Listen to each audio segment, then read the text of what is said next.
at 7:01 p.m. For those joining us in person, please note that due to our hybrid environment, audio and video presentations can no longer be shared from the lectern. Requests to show an audio or video presentation during a meeting should be directed to epc@mountainview.gov by 4:30 p.m. on the meeting date. Additionally, due to our hybrid environment, we will no longer have speakers line up to speak on an item. Anyone wishing to address the EPC in person must complete a yellow speaker card. Please indicate the name you would like to be called by when it is your turn to speak and the item number on which you wish to speak. Please complete one yellow speaker card for each item on which you wish to speak and turn them into the EPC clerk as soon as possible, but no later than the call for public comment on the item you are speaking on. Instructions for addressing the commission virtually may be found on the posted agenda. Furthermore, recently, regional and local elected and appointed bodies have been subjected to disruptive, racist verbal attacks by anonymous callers during virtual public comments. The City of Mountain View is fully committed to racial, religious, and cultural equity and justice as we strive to create a welcoming, safe, and inclusive environment for all. This commission welcomes respectful and non-threatening public comments regarding matters over which the commission has jurisdiction. Comments deemed otherwise pursuant to the Council Code of Conduct and the Government Code may be grounds for immediately terminating a speaker's comment period. I will now ask the EPC clerk to proceed with roll call. We'll do a manual roll call. Commissioner Nunes. Here. Commissioner Donahue. Here. Vice Chair Gutierrez. Here. Chair Dempsey. Here. Commissioner Yin. Here. Commissioner Cranston. Here. Commissioner Clark. Here. All commissioners are present. All right. Thank you, Madam Clerk. Item number 3, minutes approval. There are none. Item number 4, oral communications. This portion of the meeting is reserved for persons wishing to address the EPC on any matter not in the agenda. Speakers are allowed to speak on any topic for up to 3 minutes during this section. State law prohibits the commission from acting on non-agenda items. If anyone in attendance would like to provide comments on non-agenda items, please fill out a yellow speaker card and provide it to the EPC clerk. If anyone on Zoom would like to provide comment on non-agenda items, please click the raise hand button in Zoom or press star 9 on your phone. Phone users can mute and unmute themselves with star 6. Madam Clerk, do we have any takers? No speakers at this time. All right, thank you. With no speakers, we will move on to item 5, study session. 5.1, housing element programs 1.4 and 2.6, incentives for affordable housing on religious sites and other sites south of the El Camino Real precise plan. We will begin with a staff presentation and then take public comment. At the closure of public comment, the commission will then discuss the item, including any questions, and there will be some recusals prior to that discussion. So let's begin with staff presentation from our principal planner, Diana Pincholi, and advanced planning manager, Eric Anderson. Good evening, Chair and members of the Commission. As was just announced, my name is Diana Pincholi, principal planner with the city's planning division, and I have with me tonight our advanced planning manager, Eric Anderson. Tonight's item is to get Environmental Planning Commission's feedback on implementation of the Housing Element Program 1.4 and 2.6. Housing Element Program 1.4 and 2.6, which are intended to create more affordable housing in the city's highest priority opportunity neighborhoods. The two programs are closely related in that they both affect the area south of El Camino Real precise plan, and they both can be addressed through local ordinance modifications such as density increases for affordable housing. The Housing Element provides direction to conduct outreach, prepare a density analysis for viable affordable housing projects, and create standards and incentives. Today's presentation is focused on two key steps: density analysis and outreach effort for both these programs. Program 1.4, we'll start with that. Program 1.4 is focused on non-historic, nonprofit, religious, and community assembly sites in residential zones south of El Camino Real. It has a goal of producing at least 65 affordable housing units south of El Camino Real by 2027. The housing element specifies a deadline for this coming December 31st for completion of the zoning amendments required with this program.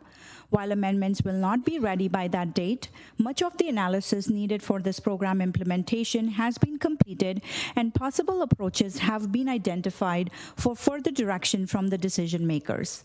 Meanwhile, potential projects may still proceed under certain state laws such as Senate Bill SB 4. A little bit about SB 4. The Senate bill, effective since January 1st, 2024, allows for affordable housing by right on religious sites.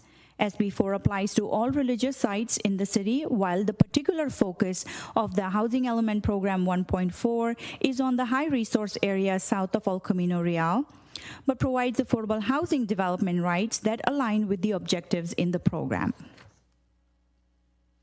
Staff conducted outreach to 8 congregations located south of El Camino Real. While some expressed support for the initiative, none indicated that they were interested or prepared to pursue a housing development on their property. Staff also conducted outreach to affordable housing developers to gain an understanding of what type of densities are needed for a project to be feasible. As it turns out, the density is not as important as the total number of units. Developers indicated that they typically need at least 50 units for a project to be feasible and to operate.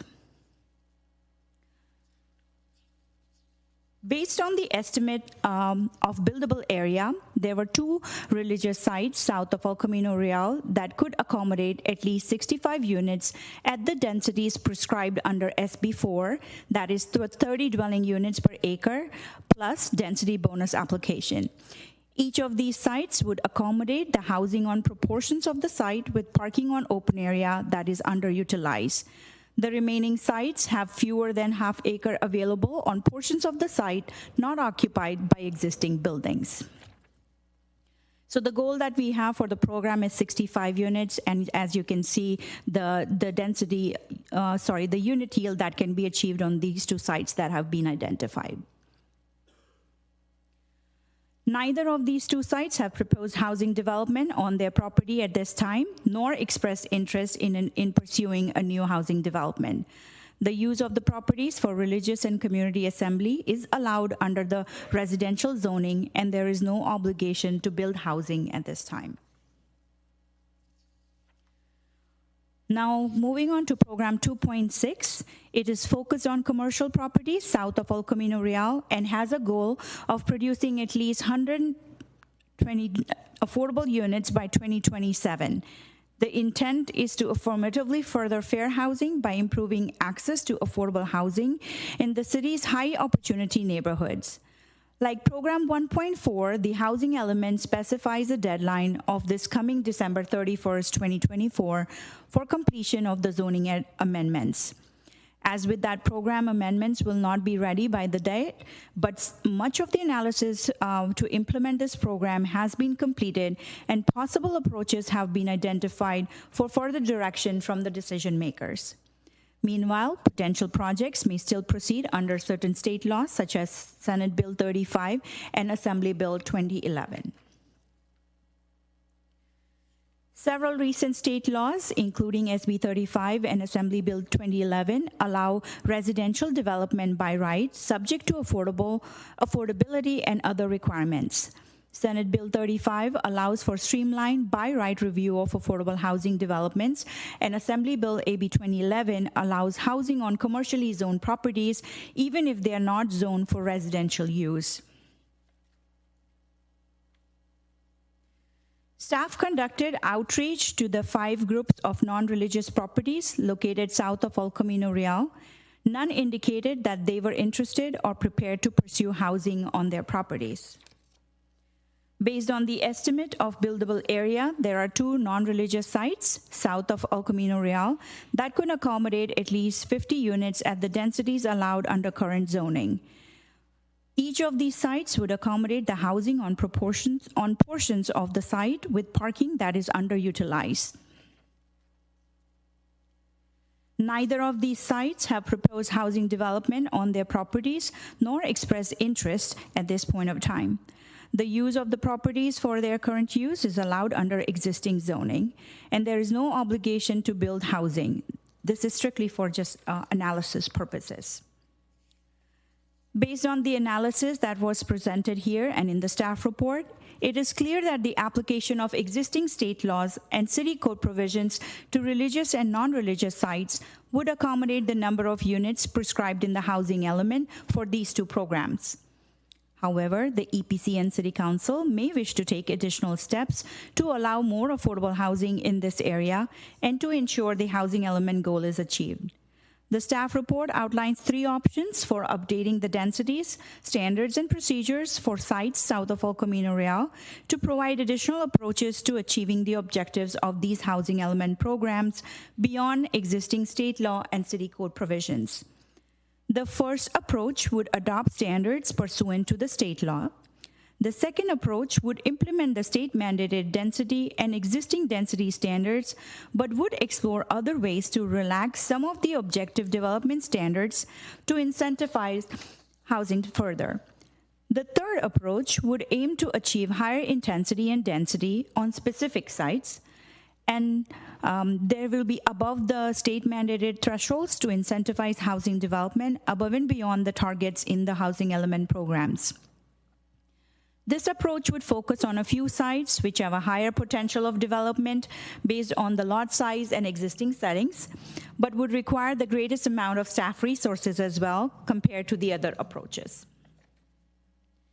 Table 2 in the staff report provides the summary and comparison of various aspects of these 3 approaches that were just described. Other incentives and opportunities being considered by the City Council may apply to any of these approaches. This includes the consideration of off-site BMR units, increased density bonus for NOFA projects, and promotional materials and outreach. This analysis indicates there is adequate zoning capacity south of El Camino Real to accommodate the number of units prescribed by Housing Element Programs 1.4 and 2.6 through existing zoning and state law alone. This is due to large part to SB 4, which was adopted by the state after the city adopted its housing element. In addition, the streamlining provisions provided by various other state laws also reduce the barriers to the development of affordable housing. However, EPC and City Council may wish to take additional steps to allow for more affordable housing in the area and ensure the housing element program goal is achieved. Therefore, staff is seeking recommendation from the Planning Commission on the following questions.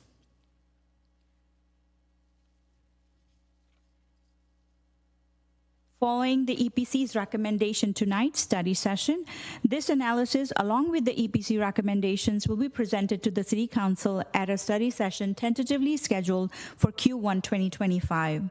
After that meeting, staff will carry out council direction and bring back draft ordinance for final action from the decision makers. And staff received 2 comment letters related to this item prior to the meeting, which have been provided to the EPC via email and also available on Legistar. Both the commenters suggested EPC consider version of approach 2 when considering the density options. And this concludes staff presentation. Staff, including the Community Development Director, Christian Murdoch, Assistant Community Development Director, Blazinski, and our consultant staff, Kevin Gardner, are also present here tonight and available for any questions. Thank you, Ms. Pentrelli. Public comment. If anyone in attendance would like to provide comments on this item, please fill out a yellow speaker card and provide it to the EPC clerk. If anyone on Zoom would like to provide comment on this item, please click the raise hand button in Zoom or press *9 on your phone. Phone users can mute and unmute themselves with *6. Madam Clerk, do you have any commenters? No speakers at this time. Okay, thank you very much.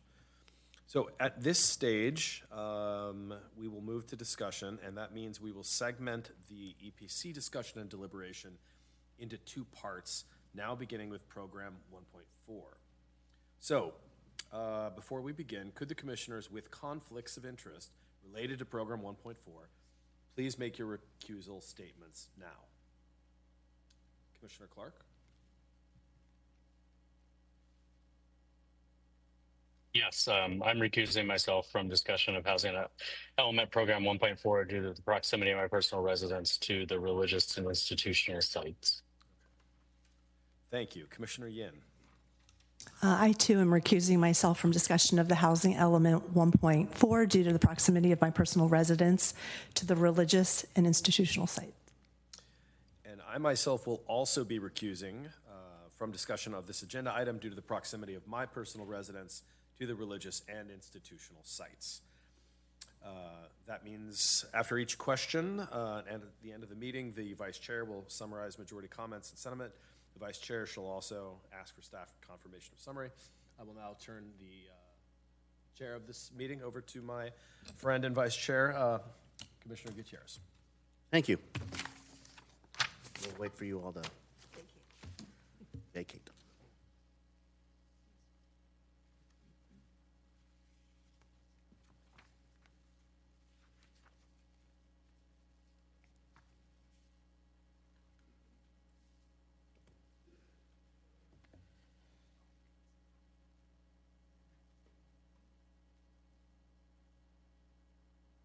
Was there a question?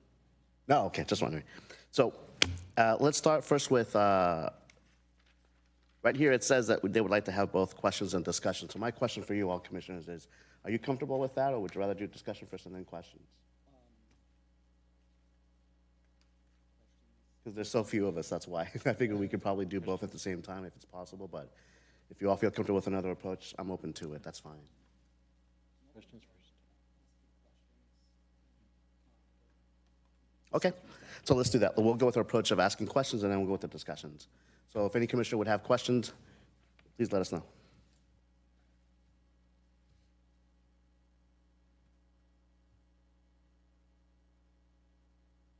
Commissioner Cranston. Yeah, it was just, it wasn't really clear in the staff report. There are some state laws that sunset, like SB 330. Does SB 435 or 2011 sunset, or are these permanent things that we would not have to worry about in the future changing back? 2011 and 35 sunset after the housing element, the end of this housing element cycle. I don't recall exactly what year. For May sunset, I don't remember off the top of my head. Correct. Good evening, Commissioners. Community Development Director Christian Murdoch. SB4, as I understand, sunsets in 2036.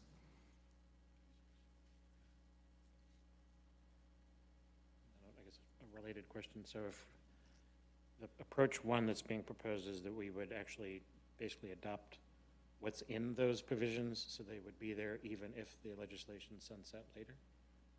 Is that correct? Well, that is up to the city council to include that provision or not. But I'll say that it's not typical to have sunset provisions in city code zoning standards, and so I think the intent would be to have them as a permanent provision. Okay, thank you. Commissioner Donahue. Along those lines,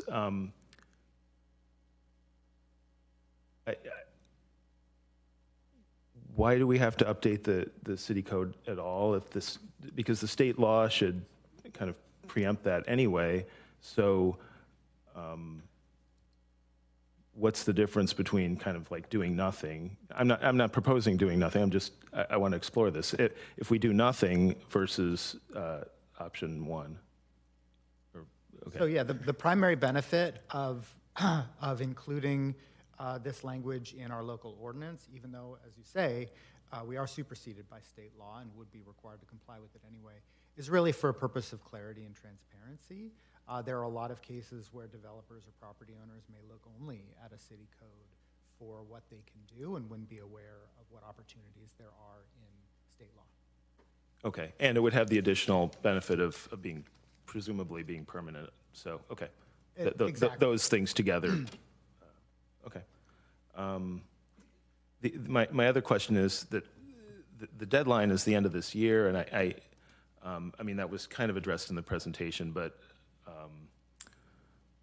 if I pose it as a question, how can we avoid having this problem going forward where we're not going to make deadlines?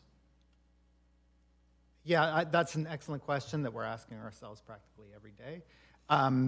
We are working diligently on a lot of programs in the housing element, as well as a lot of council priorities, as well as a lot of state requirements for permit streamlining and other review of developer applications. So we have an approach to prioritization that is based off of what council direction, as well as kind of the opportunities that we are creating with these actions. And so there will continue to be prioritization decisions that we have to make moving forward. And I'm afraid we may not always be able to meet deadlines, but we are working diligently towards them. Okay, thanks. Commissioner Nunez. Thanks, Vice Chair Gutierrez. I guess just want to make sure a couple questions in terms of just point of order. Are we going to be, is there any part of this discussion relating to like 1.4/2.6 as they kind of, inform one another or relate to one another, that we're going to be discussing or getting the rest of our colleagues back for, or is this like the whole? I just want to make sure I am clear on what we're able to kind of touch on right now. I just want to be, yeah. Yeah, so at this time, because there are commissioners who would need to recuse themselves in the room for the next part of this item 2.6, deliberation should be focused on program 1.4 to the extent that there is kind of overlapping or shared perspective between the two, then you would have the opportunity then to carry over that conversation to the next part of the discussion. Other commissioners may not have that opportunity. Right, and I guess the reason why I'm asking is because on the first question, it refers to the existing density approach, which sounds like is also, it seems like that question of what's the like approach A, B, C, D, what have you, or 1, 2, 3, is the almost like the bulk of the 3 and 4. So then if it's also like something that the EPC could wish to apply, I guess I'm just trying to get a sense of like clarification there. Does that make sense? I think it's great that you're asking the question, Commissioner Nunez. I think you don't need to worry, particularly at this stage. You can have a very free and open discussion at this point. The challenge comes later if commissioners are joining this conversation that we're conflicted out of this conversation, that the conversation does not trend towards specific sites. Mm-hmm. It's really where the conflict exists. Mm-hmm. Certainly there's commonality across the approaches and the subject matter. It's really taking it down to a site level that becomes a problem for conflict of interest purposes. So I wouldn't worry too much, but if you are venturing into coming back to the program on religious sites when we're talking about commercial sites and conflicted commissioners are participating, that could be an issue. Okay, yeah, just because I think that option 3, I'm not saying I'm going for that one, or I'm not stating an opinion so far, but that option 3, it reads to me like it would be, an option directing staff to assess viability of specific sites. And so then therefore, if the conflict that I'm hearing is that there's a proximity to certain sites, and if we have some of our colleagues that return for 2.6 and they say, oh, I love option 3, which is about directing towards specific sites, isn't that like kind of contradictory? So let me see if there's specific sites for both, and they're different. So in 1.4, there are specific sites that we can pull them back up, where, you all can talk about those very specific sites. And in 2.6, there are there are a few, but two that we're specifically pointing you to, and that would be where you would talk about those two sites. So I think you just have to separate the two sites in the two programs, and then you all can focus on these religious sites, and we're really we're talking about targeting the ones that can meet the goal in one of the questions, and then we would do the same thing for the commercial sites. Okay, that makes sense. Just because the way I understand it, this both Project 1.4 and 2.6 in a way is like directly looking at the affirmatively furthering fair housing requirements of the law with regard to the housing element, right? And so then we're kind of discussing right now 1.4, which is like a direct initiative to address that legal requirement.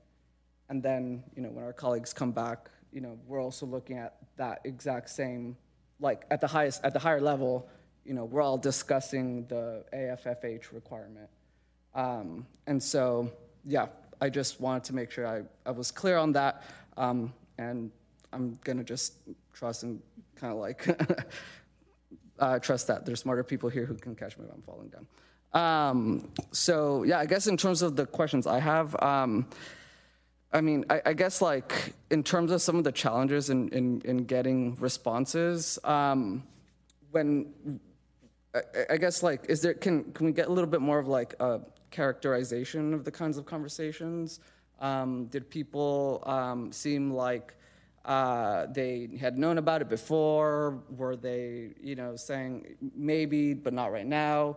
Was it like just hard no? Like, because I'm not sure that was like fully. I just want to get a sense of kind of how did those conversations go. Thank you for the question, Commissioner. Diana Pancholi, Principal Planner. We actually did very rigorous outreach efforts to reach out and get a response. Very few of them responded back and said they're really not interested. We did additional efforts to kind of just invite them to like a common platform to just introduce and kind of educational part of it, like what is the program, what is the state law, what is our housing element, what are we trying to do, to even explore an idea, but we didn't get any response at all to that educational front. In terms of one of the response or so we received, which was pretty straight no, like, no, we're not interested. I think, too, I'll just add to that, this doesn't end our trying to get people to participate and trying to gain interest. It's just we've tried strategically, several different ways and really didn't get the response that, or any response at all. Yeah, that makes sense. And then with regards to these properties, as far as like the, because, when I think about, for example, like Blossom Valley or what have you, I can imagine it's like some commercial real estate group or ownership interest, I don't know, LLC, whatever, CBRE, something like that, right? That, owns, well, I'm just saying like, so I would imagine there's some like commercial like ownership, but in terms of these religious sites, like what's the ownership in terms of characterizing that? Because I actually don't know. Is it like owned by like the church, like does the Pope own it? Like what's the, what's the general ownership structures looking like for these sites? Yeah, I can't speak for all churches, but certainly they are owned by the religious organization, and they all have different governance structures, and that is actually one of the challenges with working with church sites for these types of projects, is that oftentimes just finding who the person is that has authority, and sometimes it's a group of people that have authority that's changing, every so often, and they may all have different opinions about what they So it is a challenge in getting decisions made about these. Got it. And do they generally have like loans, or, you know, like how would they fund, if a new church, you know, sprang up or something like that, you know, like, do they go out and get funding, and, or is it like, these have been religious sites for as long as we can remember, or what have you? I can't speak for their Yeah. personal finances at all. Yeah. Okay. Okay. And then in terms of these 65 units, so if as it stands right now, if we looked at all of these religious sites and we did outreach to everyone we could, and no one said that they were interested, right? Then we would have to find a way to get those 65 units elsewhere or through some other mechanism in the south of El Camino, right? Is that, yep, yes, or? Well, the way the housing element program is phrased is that if we don't get those units, then we have to do something else in the next few years. We're not in violation of our housing element if the units don't get built. Right. Yep. But would we have to, as it relates to the AFFH, would we have to make a good faith, demonstrable effort that we were looking to make the difference up in these underserved communities that we put forward in the housing element? That's what the housing element says. It says that these subsequent efforts that we make, if the units don't come to fruition, they have to be in these neighborhoods. Okay. The subsequent efforts. Okay. And then last question from me on this. And I know it's very well written and I appreciate it and documented. Just in terms of like the slight differentiation between approach 1 and approach 2 as it pertains to the religious sites, like what would be that additional like activity, or what would be examples of those like possible small increases that approach would lead us towards? So this is between approach 1 and approach 2, correct? We have not delved into the details of that yet. There are some of the things that have been considered in other jurisdictions or other examples that we have heard. We can look at the affordability levels, that are how it has been defined in the state law versus what we want to adopt. Not sure if we will go that route. It is pretty complex, but that is one of the things. There are other development standards that we can explore, but we haven't delved into that yet. And so then, and those things would be like, how can I put it, limited, those changes would be limited to those religious sites, as us, the city, saying, we're trying these designation changes for the land use to try and stimulate that response, right, from interest. Okay. All right, sounds good. All right, I appreciate that. Thank you, Commissioner Nunez. Commissioner Cranston. I guess a clarifying question. Is there any reason we can't do something different for the two? Or does it have to be the same thing for both 1.4 and 2.6? Yeah, you could do something different between the two. Thanks. Commissioner Nunez, did you wish to? Oh, sorry. No? Okay, no problem. So I have a couple of questions. Let me ask this question. Is it fair to understand that the implementation of these programs is not necessary to meet the city's RHNA requirements, but instead goes beyond the site's inventory requirement in the interest of providing housing opportunities in the city's highest opportunity neighborhoods? Hence my question, is this necessary? Yes, it is. We've adopted it as a housing element program, which means that we would need to carry it out, or else we'd need to amend our housing element and go back to HCD, and that's a whole other process. And like Commissioner Nunez said, it's a core part of the affirmatively furthering fair housing set of programs that we've identified in the housing element to meet those requirements. Thank you. And my other question then is, with these religious sites, if they're not interested in participating with development projects, can we force them to or not? No, we can't force them. So what type of incentives were you thinking about approaching them with? Well, this conversation is really about creating the question of zoning capacity and whether zoning capacity provides enough incentive for these property owners to want to do something. There are certainly other avenues that incentives could take, financial incentives or procedural incentives or other, other incentives that could exist. And we've actually identified a few already.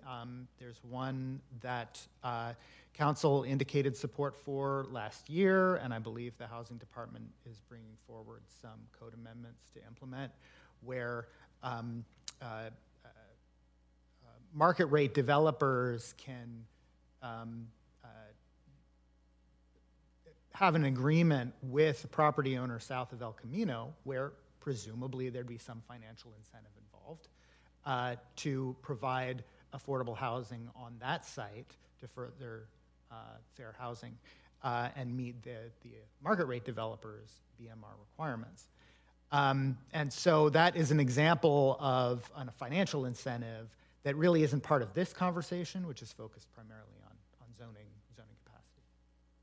Thank you. And then my other question then is, if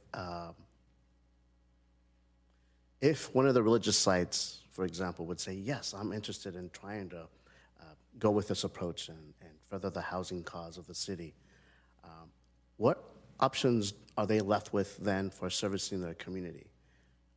Are they then looking for property somewhere else within the city of Mountain View, for example? Or are they done serving the community of Mountain View because of the lack of space? Well, that's why we're focusing on sites where there appears to be a large enough site and an underutilized site from a building perspective. We don't know what the religious populations of these churches are or what their land needs are. So I want to get that out of the way right off the bat. But we are focusing on sites where it appears that the ratio of improvements to site area is fairly small. And that does lead one to believe that there may be capacity on the site for some housing from a pure physical improvement perspective. And I think I would just add to that there could be a congregation that decides, they do want to redevelop their site, and that opens a whole other, door. But, due to the lack of interest or response that we've even received, we have not heard of anybody who would be interested in doing that. So instead, we focused on underutilized area of these sites. That makes sense. Thank you. I appreciate that. And did you all also look at, in terms of the historical perspective, how it was that the city was able to speak to the St. Joseph's community, for example? Because you all have a frame of reference there with two projects, right? Right behind us, the housing units next to, and the commercial building next to the St. Joseph's Church, just right here across the street. And then the previous projects from some years ago was the actual St. Joseph's School on Shoreline, where you're to the left of that, as you're going towards Los Altos, on the right-hand side, you have a lovely community of homes there that the Diocese of Santa Clara County and related to the Catholic community, which I'm a part of also. And I'm just saying that as a member, right, of a faith, that they also opened up their land and there was development done there. Have you all looked to see how that approach was made, and is that related at all in any way to how we could possibly do a development there for an example's sake?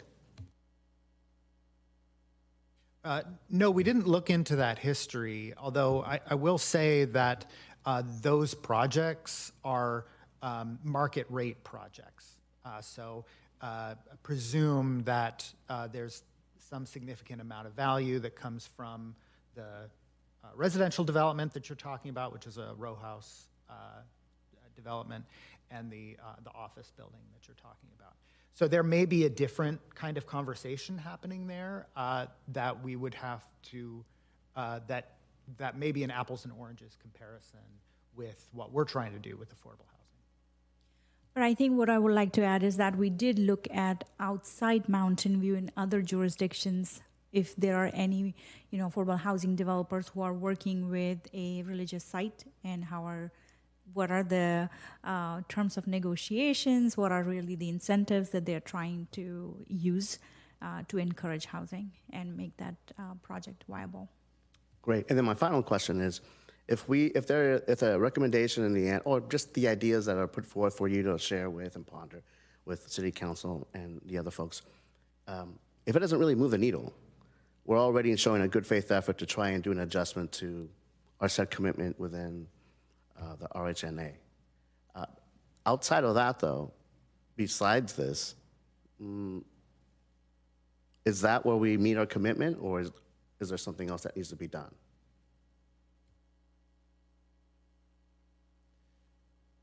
So the housing element prescribes these two actions for affordable housing south of El Camino. There are lots of other programs in the housing element that we still need to carry out, but these are the two programs that are focused on south of El Camino. And so if the council wants to take approach one, for example, on both of these items, that would meet our obligations under the housing element at least until 2027, when we need to reassess and perhaps adopt additional policies. Great, thank you for clarifying that, and just for explaining that to the folks that are watching us, because I'm sure there's some folks watching us. Okay. Anyone else have any questions, commissioners? Oh, I see. Commissioner Nunez. Thank you, Vice Chair. So I'm very, very happy that, or I appreciate very much that Vice Chair Gutierrez brought up the St. Joseph's sites, because in fact that is an example of success that we already actually have with having residential capacity on religious sites. And so I know that it had been mentioned, and I understand it's not in the scope of this, given it's like a financial kind of incentive or program. It would be a program with regard to the council indicating interest in finding a way to get like market rate developers to have more of a vehicle entry point opportunity into some of these religious sites for that redevelopment. And then also, given that both of our existing residential sites that were raised by Vice Chair Gutierrez also happened to go through that market rate route, then is it the case that, or I guess if I'm going to ask it in a question, if we were to say right now, hey, we're going to go with like approach one or whatever, we're not really going to change much, and then City Council were to a year from now say, hey, we're going to pass this, market rate development program for religious sites. Then I'm a market rate developer. I say, hey, that sounds good. It's like low density, doesn't really kind of get me going. Does that make sense in terms of like, so does that mean that this right now is like the opportunity to kind of think about that in a little bit of a longer term view, or, would we have to find council 3 years from now coming back to the religious sites and being like, oh, we didn't upzone it. There's market rate developers interested if we had just done a little bit more. Does that make sense? Where I'm going with that? Yeah, can you kind of help us? Yeah, so I think, tell me if I'm going on the wrong course, and Eric will have to help me with kind of the more technical details, but the program that Eric was talking about, it's actually where a market rate developer would build their affordable units on a site that's south of El Camino. So they would be doing what we call an alternate mitigation program, which we talked about in great length at our last meeting, and they would build the portion of the affordable units on a different site, like a completely different site. And that's very, it's kind of unusual, and that site would be in that south of El Camino area. And then with regard to those alternate mitigations, they would be constrained by that zoning, right? They would have to adhere to those zoning standards? For the alternate mitigations, yes, but that's something that we would need to establish.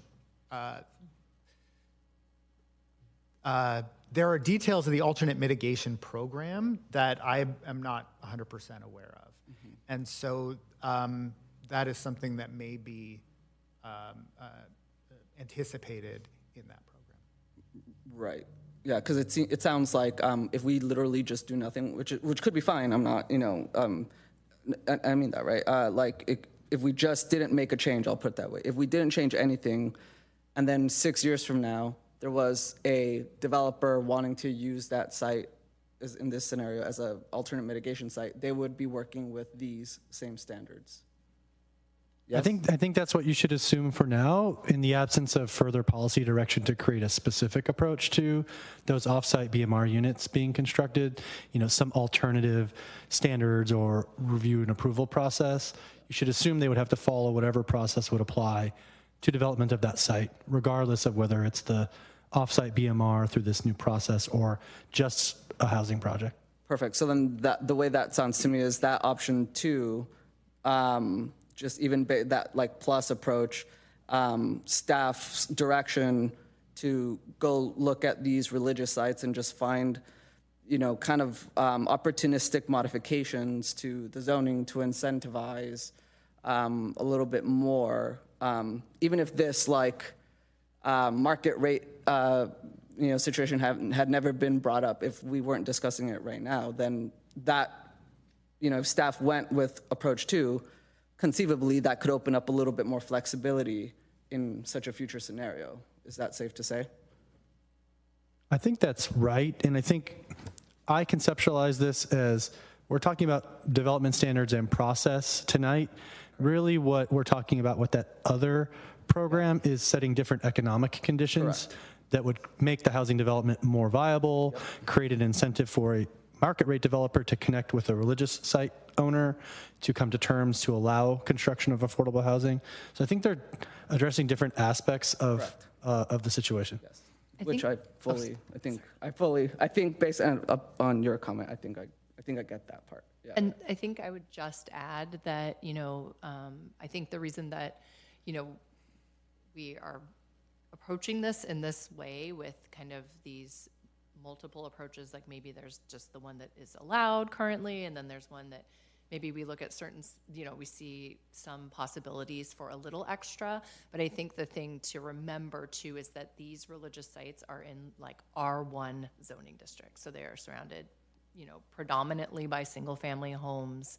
And while it is, while 30 dwelling units an acre doesn't sound like that much in, the greater scheme of the things that we approve, that can be impactful in those types of neighborhoods. So I just feel like that's important to mention. Yeah, I appreciate that. Yeah, I don't think any of us would think about getting R4 in these sites. We had 65 units that we're looking to spread around these sites, so I totally understood. Yep. Thank you. Commissioner Cranston. I guess the questions have prompted another question.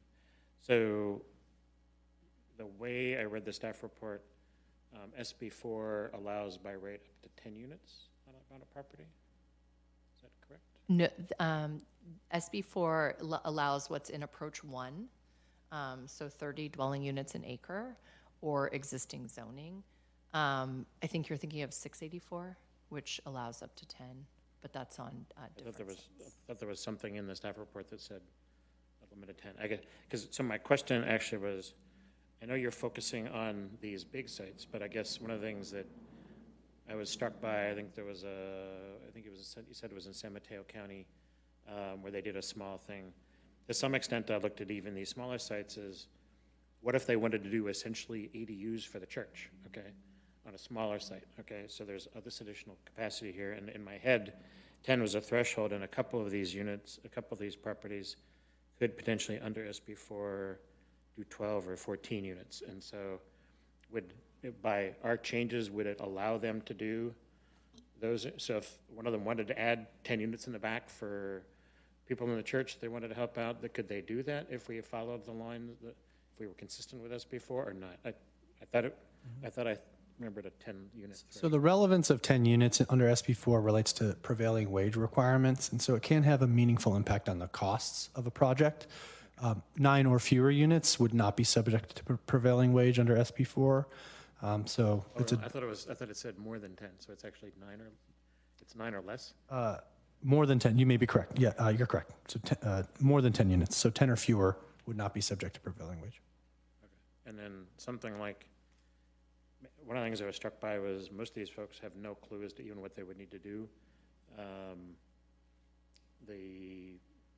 In our last meeting, one of the gentlemen working for Prometheus was there to kind of help people go through this. Is there some kind of mechanism out there for if a religious organization wanted to do, say, okay, I want to build some of these things, and they have no clue about how to do this? Is there any kind of, is the housing director looking at putting in something in place that might actually be offered to help them, educate them on these kind of things? Or is that organization in San Mateo do that kind of thing?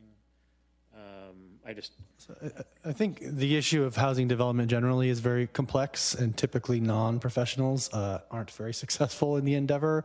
I think what we're imagining, as with the larger Prometheus project that you're referring to, or some of these perhaps smaller scale projects with religious property owners, is they would more often than not affiliate with a professional nonprofit housing developer that is expert in these issues.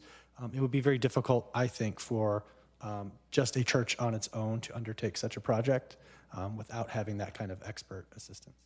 But doing something 10 units less, they could do on their own potentially. Well, any size project under SB4 they could do on their own. Okay. The 10 or more units would be subject to prevailing wage if they were to hire a construction contractor, as you would imagine, would be necessary. And if they were to do something like that, I think the Methodist Church in the winter allows people to stay overnight. Okay, does that count as housing or not? Since it's not year-round? No. Okay. So if they did something that was just during bad weather, that wouldn't work. They'd have to do, if they wanted to do 5 units on their property, it'd have to be continuously occupied kind of a space. Right, so there are different provisions under state law for those types of emergency shelter or supportive housing or transitional housing type services. It's probably best not to think of those in the sort of traditional housing context like we're talking about through this these programs and the housing element. Okay. Thank you. Commissioner Donahue. So you threw out this thing about the alternate mitigation, and so a lot of questions have been about that, so I'm going to ask another one. And apologies if you already addressed this, but I didn't quite get it. So what you said earlier was that maybe with approach 2, you could incentivize market rate developers in another part of town to partner with a religious institution to have the alternate mitigation on the religious site. Could that already happen, or is that something that would have to happen under approach 2? No, that's not limited to approach 2. In fact, that is something that the city is already looking at setting up the structure for, no matter what approach the council takes on these programs. So that's a separate item that's going on its own path. Okay, fine. So then I shouldn't really focus on that because it's approach 1, 2, 3. It's happening anyway. Exactly. Okay, good. Thanks. Commissioner Nunez. Just Commissioner Cranston's questioning kind of brought this up. In terms of like discretion around unit type, like studios, 1 bedroom, 2 bedroom, 3. Is it conceivable we could get 65 studios, or what discretion do we have around like trying to make sure we're doing like family serving units or a healthy mix with regard to this, or what opportunity is that already there, or is this an opportunity for us to to kind of try and make that an incentive if we want to. So SB4 doesn't include any language around that. So that would have to be something that the city adopts separately. I'm not aware. Certainly, we can look at incentives for it, but I'm not sure that there are. I have not seen like standards for minimum number of bedrooms or what have you. There may be issues with that kind of a standard. And then, so it sounds like part of our analysis as a city as well, with regard to how we created Program 1.4. I know I was part of the process, but I'm like obviously blanking. Did we do some kind of as part of the housing element designation, say like we are trying to get 2-bedroom, or did we just say 65 units on religious sites? Yeah, the program doesn't prescribe number of bedrooms. There are various policies and some programs that get to our affordable housing program, our affordable housing processes generally, trying to get a range of unit sizes and trying to serve a range of different household types and sizes. So, but no, this program doesn't say anything about that. Got it. So then that means, if I'm hearing right, last question on this, just to confirm, if we were to go with approach 1, then we wouldn't make changes. We would just kind of move forward as is with that kind of current lack of specificity in our designations. Yep. Okay, thank you. Great, which prompts me with my one question then. If we were to approach either 1, 2, or 3, in terms of the approaches that you all have, and we wanted to add on specificity in terms of saying the standards like Alex was alluding to for certain types of housing units, such as 2 or 3 bedrooms, or studios, 1 bedrooms, or 1 bedrooms, any other combination in general. Is this the time now to be able to bring this up?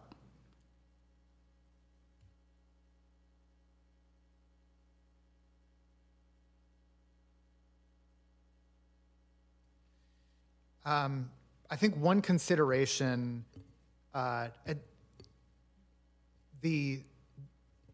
would encourage the commission to think about ways to do it through incentives rather than through standards or requirements, because we would not want to add additional requirements on SB4.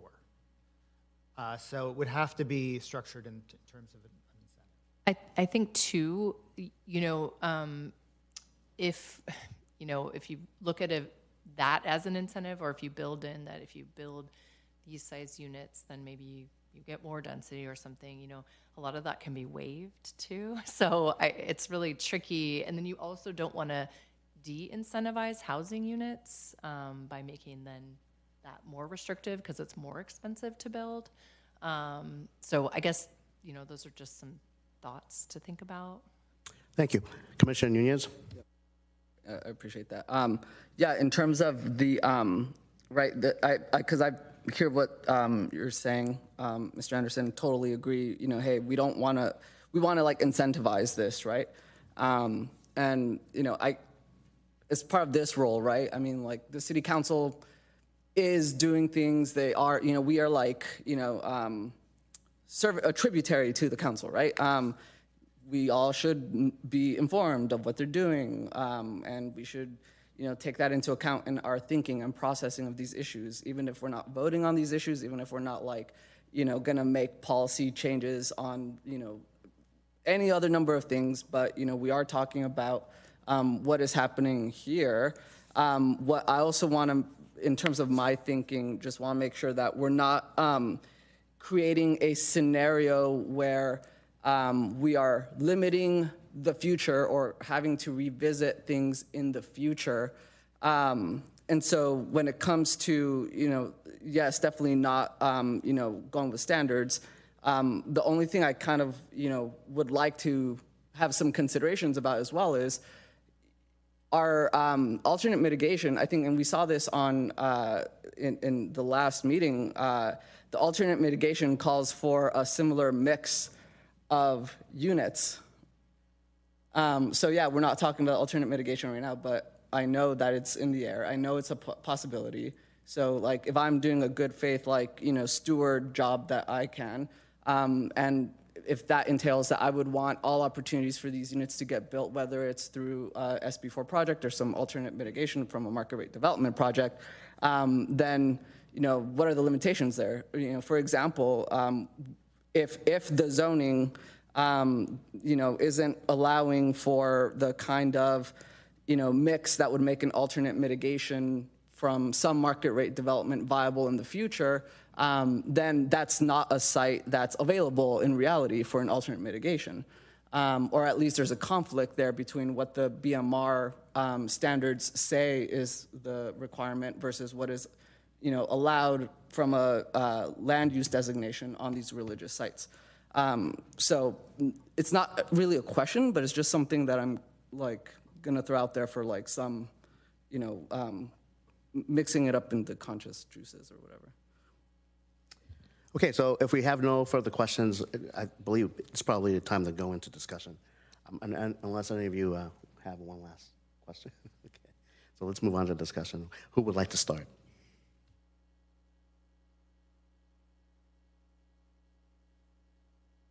Commissioner Cranston, thank you. Everybody's so bashful. In my mind, there is no question that I'm viewing this as differently than 2.6. Okay, in my mind, it's not one approach for both. So what I'm discussing here is 1.4. I'm a fairly strong believer in the Bill of Rights, and one of the things there is separation of church and state. So I am uncomfortable with the idea of doing something that kind of drops in something on top of an area where the churches have chosen areas to be in their community within single-family communities, and so as I look at this, they certainly, if we can do something within, if the development, the housing director could do something to make them more aware of these things. Quite frankly, I look at this and I think there's probably more opportunity for what I call it kind of like church ADUs. Okay, if they could go in and do something, here's 5 here, 10 here, we may be able to get our 65, and there's no big site that accomplishes it. Okay, there's enough here spread across these that we could get the number by making it attractive for them to do that. And I do think that there are elements of building standards within R1. Not all R1 is single story. Okay, there are things around that. So SB2, SB4 does allow 1 story higher in some of these areas. So I'd definitely want to see how that worked into it. So I'm inclined a little bit to a approach to within focused around what SB4 permits, but then looking at the area around it, not going in there and saying, okay, you're going to drop in something big behind it. My dad is a minister, okay? I can't speak for the Catholic Church, but I know in the Presbyterian Church, trying to get the session to make a decision on a property would be a freaking nightmare, okay? It's not something that happens, okay? They're focused on running the church, reaching the parishioners, but they do have people in the community that could use some help. So if somebody said, hey, let's, maybe we should put a few units in the back and we can help put in place some transition housing for some of our parishioners, that could be interesting, okay? Building a 50-unit tower next to the church probably would be like, go away, okay? So I think I'm inclined toward the approach 2+ approach, but on the side of making sure that it still fits within the neighborhoods, okay, and within SB4. Going much beyond that, would not be enthusiastic. So that's my initial thinking. Chair? If I may, I just want to build on Commissioner Cranston's comments, which I understand and appreciate. And so I just want to clarify, SB4 does not require that you build 30 units per acre. nor do any of the approaches that the staff has outlined that the commission could recommend. We're really talking about, maximum building potential, but those smaller scale types of projects very well could be possible under these approaches. And so just want to clarify this. You don't have to think of this as a high density multifamily kind of product as the only consequence of this. Smaller scale, detached kind of studio size unit types are a potential outcome of this program as well. Okay, so if I understand you correctly, then based on what Commissioner Cranston had mentioned, this idea of his is already understood as a possible option within the framework of the language. Correct. Thank you. Or a potential outcome. Sure, Yeah. of course. Any other speakers? Commissioner Nunez. Yeah, I'm also inclined towards the approach 2 on the existing density approach plus. The way that I'm thinking about it is, I guess it's interesting. In terms of the separation of church and state situation as well, right? I guess that's an interesting kind of like thought process there in terms of like freedoms and, because property ownership is probably also as sacred in this country as religion. And so, I don't know if, whoever, established these congregations decades ago, was like looking at the, 2020 general map or what have you and said, we want an R1 site. And so for me personally, I would tend to lean towards, given that, staff confirmed to Vice Chair Gutierrez's question earlier, we can't force anybody. And so, it would be good to, have ways to, again, around the edges and understanding, no one here is like trying to get like an R3, like, development project on these religious sites. Unless people are interested. But I think that just kind of like as staff, because here's what I know already. Staff did outreach. They're not interested. So if we don't change anything, why would anything be different? And so we have to try and find a way to get these 65 units there. And so for me, looking at that happy medium of saying, hey, you know what, it would be a little bit more staff time, but clearly what's already there isn't getting the job done. I would say let's find ways to get a little bit more in there now. We got feedback from the lack of interest. We're getting feedback. We have the benefit of, more not like property developments, but like developments in terms of, how, we're thinking about it, state law and all of that. So we should put that to use and try to make just enough added changes to see if we can get more people to bite. So personally, I'm looking at approach 2.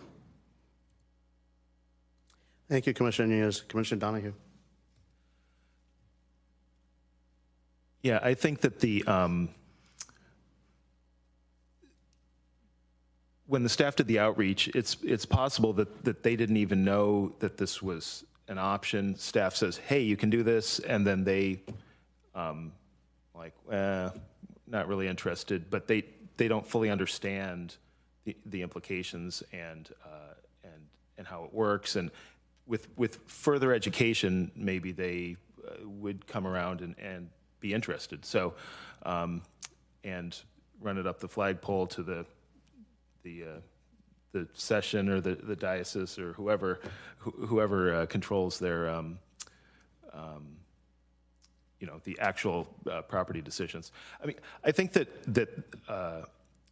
the churches are generally, like, some of the first, as I recall, some of the first safe parking sites were in Mountain View were at churches. So they're interested in helping people. I mean, that's kind of one of the main things that churches are doing. And so just maybe with further education, maybe with the alternate again, I'll bring up the alternate mitigation thing, that, if you get some of the market rate developers coming in and saying, hey, look at, if we partner, look at all this, the benefits from your side. So generally, yeah, I don't think that we need to go kind of like an approach 3 and kind of go too overboard, especially given the staff resources that would be involved and the number of units that we're talking about. But I do agree that there are 8 sites here, and if they each build just 10, then you've already exceeded your 65. So I think I'm inclined to agree with the other 2 commissioners who have spoken.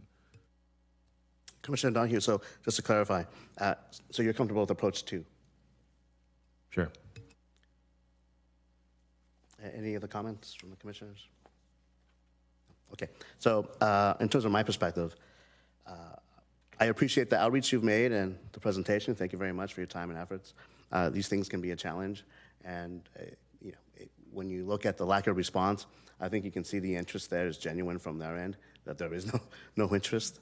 And and I don't mean that facetiously either. It's understood.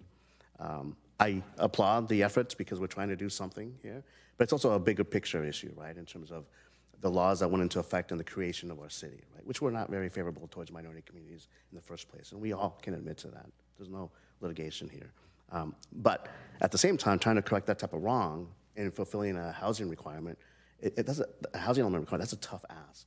So if you can, I'm also in favor of approach number 2. And I understand that at the next level with City Council, and we have a soon-to-be elected member of the council present here with Mr. McAllister. Thank you for being here.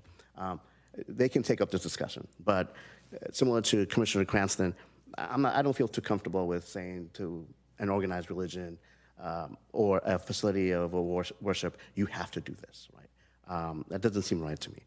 And that's not what you're asking either, but I can understand why in the end there may not have been a follow-through response to your question of interest. Because the way I look at it which is why I brought this up in the beginning, once they're not here, if there's no alternate site that's held by said community, then there is no place of worship for that said community. And that's something that we don't also want to promote either, right? I think that's understandable. Anyone else have any questions or comments? Sure. Commissioner Cranston. It doesn't change what I said before, but I do think something that Commissioner Donahue said struck me the same way. As most of these places probably never occurred to them that, I could actually put housing here. So maybe this is hey, housing development director, could you put together a little thing that says, hey, you could put 5 or 10 units on your parking lot and get some of these things. So a little bit of education may change it from I'm not interested to well maybe, but that's not a zoning change. That's a different department, not our department. But I think it would be a good thing if the director added that in his list of things to do. Great. So just following up on that front. So it looks like we have a majority perspective here of looking at approach 2 as the best path forward. My questions to you all here, and bear with me, in terms of the questions at the back with questions number 1, 2, and 3, which go to the 1.4 action item that we're talking about here for the study session, those questions, did you want me to ask those of the commissioners now or later on? Or was that already part of the conversation and we understood that as such? So I can do a quick summary of what I think I heard from most commissioners here in terms of comments. But if you feel like you want to get more consensus out of anything else that you heard, to maybe respond to question 2, like other comments, you can do that. Otherwise, we can leave it at this summary. Clearly, the commission supported approach 2, and the direction, I think there was support for looking for standards that can move the needle a little bit, especially towards smaller developments that may be of particular interest to congregations. And I think just to make sure I interpreted exactly what Mr. Anderson said, there's concern about the scale of these developments and the intimate relationship they would have to surrounding low-density residential development. So ratcheting up density isn't necessarily one of the preferred ways to move the needle, particularly if that would lead to larger scale development. So maybe more density, but smaller units might be okay, but concern about scale in particular in relation to development standards that we might want to work with. Commissioner Nunez. Yeah, yeah, and I guess the scale, totally. I would not characterize my view as, necessarily, imposing the screws of limitations on density. Sure. If I were to just sort of rephrase, it isn't simply speaking wanting more density. Density is secondary to scale in this issue, and if scale can be appropriate and density can be higher, that's fine. But simply more density for density's sake to get bigger projects, to get more units, might not be the right approach or the desired approach in this context. Yeah, like there's no expectation of R3, but to the extent that, we're not limiting what could stimulate. Yes. Yes. Thank you. Commissioner Donahue? I agree with what was said. I mean, these things are generally zoned R1, and so it needs to fit in. I mean, generally, when doing planning throughout the city, we want things to fit in, right? So I think I agree with what you're saying. We don't want to go with our R3 type style things, but yeah. Great. So in conclusion, Eric, Diana, that's understood in terms of the summary and the approach that you'd be able to move forward with based on what you understand here from what our deliberations have been. So one final question, just for point of clarification, point of order, for the community who's watching, and just for us in general. I'm just going to beg the question here just to confirm that I have consensus of this approach in the summary regarding 1.4. Are we then fine, commissioners, with moving this as presented to us, as suggested, and foregoing the question number 1 approach of what do you think about what was written here from the staff, and question number 2 plus question number 3?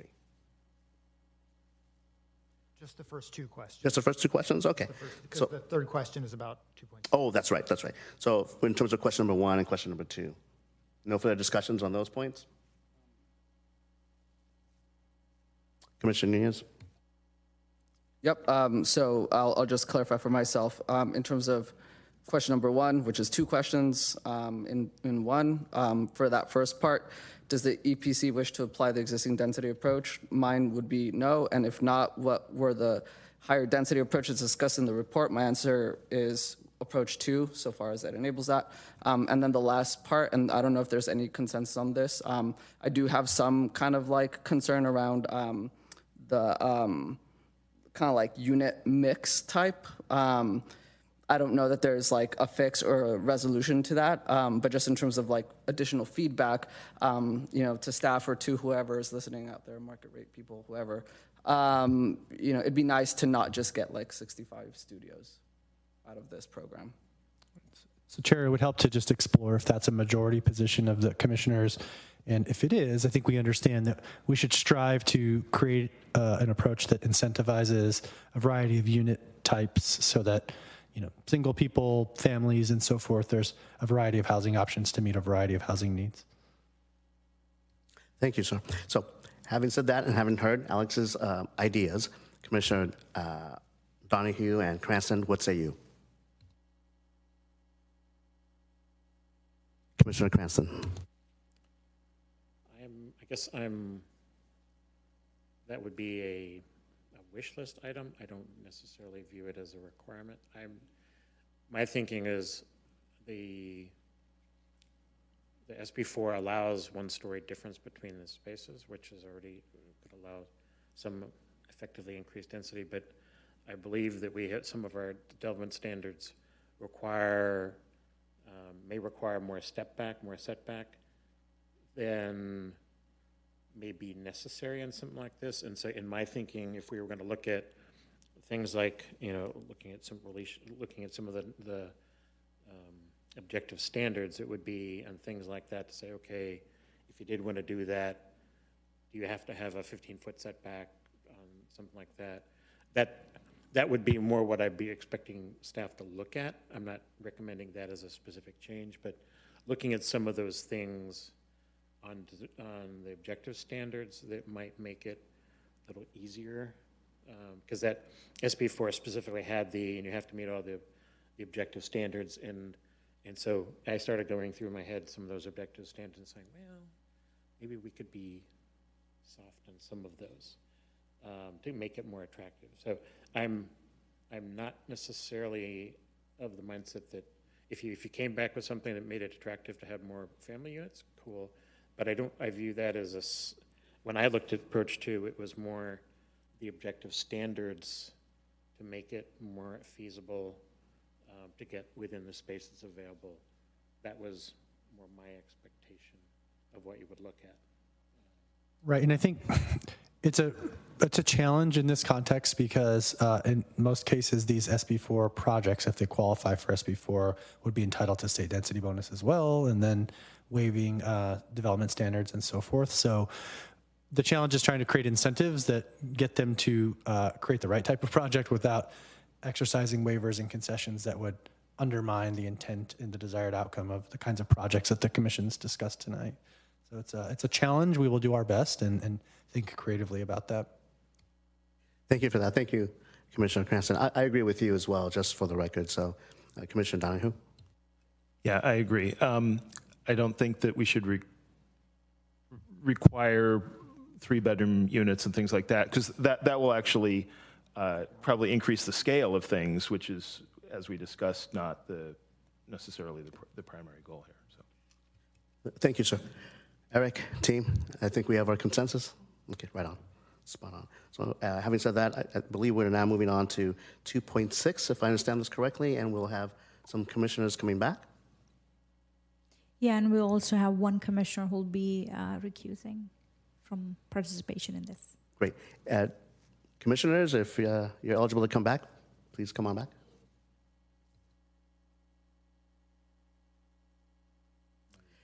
And at this point, can we also have Commissioner Donahue make his statement of recusal? Sir? Okay. I am recusing myself from discussion of Housing Element Program 2.6 due to the proximity of my personal residence to the affected sites. Thank you, Commissioner Donahue. Welcome back, Commissioner Yen. Thank you.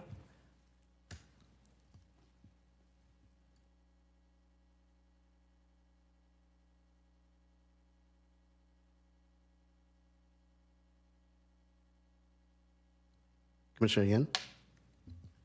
I was just going to say, normally we could hear what you're saying, but we could not. We could watch, we could not hear.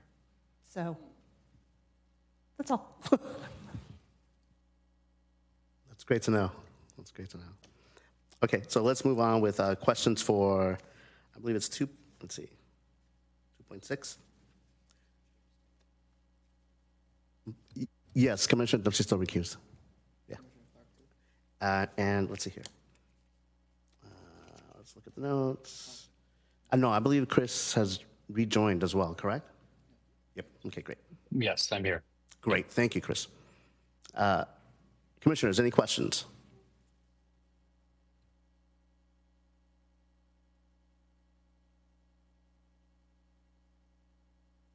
Commissioner Cranston? So one of the things, it wasn't discussed in here, what's permitted within El Camino on like at the Moffett, or the El Monte site and others along there, how does that compare to the existing zoning in the two bigger sites? I mean, does the two larger sites, if we matched what's now permitted on El Camino, would that be a higher density than what's currently permitted on those two sites? So El Camino has a couple of different kind of subzones in the El Camino Real Precise Plan, 3 of them. There's the bulk of the corridor, which is approximately the same intensity, density as what is currently allowed on on the two larger sites, the Grant Park Plaza sites. El Camino also has a lower intensity area and a higher intensity area. So, like for example, the development that's under review right now at the corner of Castro Street, where the Chase Bank building is actually in a higher intensity node on the El Camino Real Precise plan, and so that would be higher intensity than what would be allowed at Grant Park Plaza today. And then another question. 1708 El Monte, or Miramonte, that's the gas station. It's a gas station, yes. Why isn't the Safeway behind it included in it?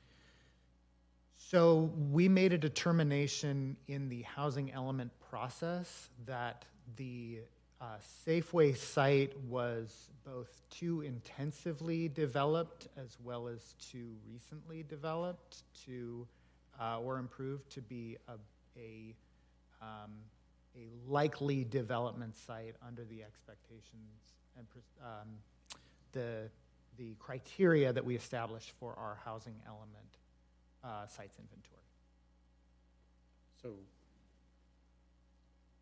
if we, whatever we recommend the council to do here, would only apply to the sites that are on this inventory? No. Or could it, Yeah. I know you said it's not likely, but if we proved it here, would it also apply potentially to the Safeway site at some point in the future? So if we did approach one, that would allow development on any of those commercial sites in accordance with those state laws, that we referred to, which we can bring back up on the screen.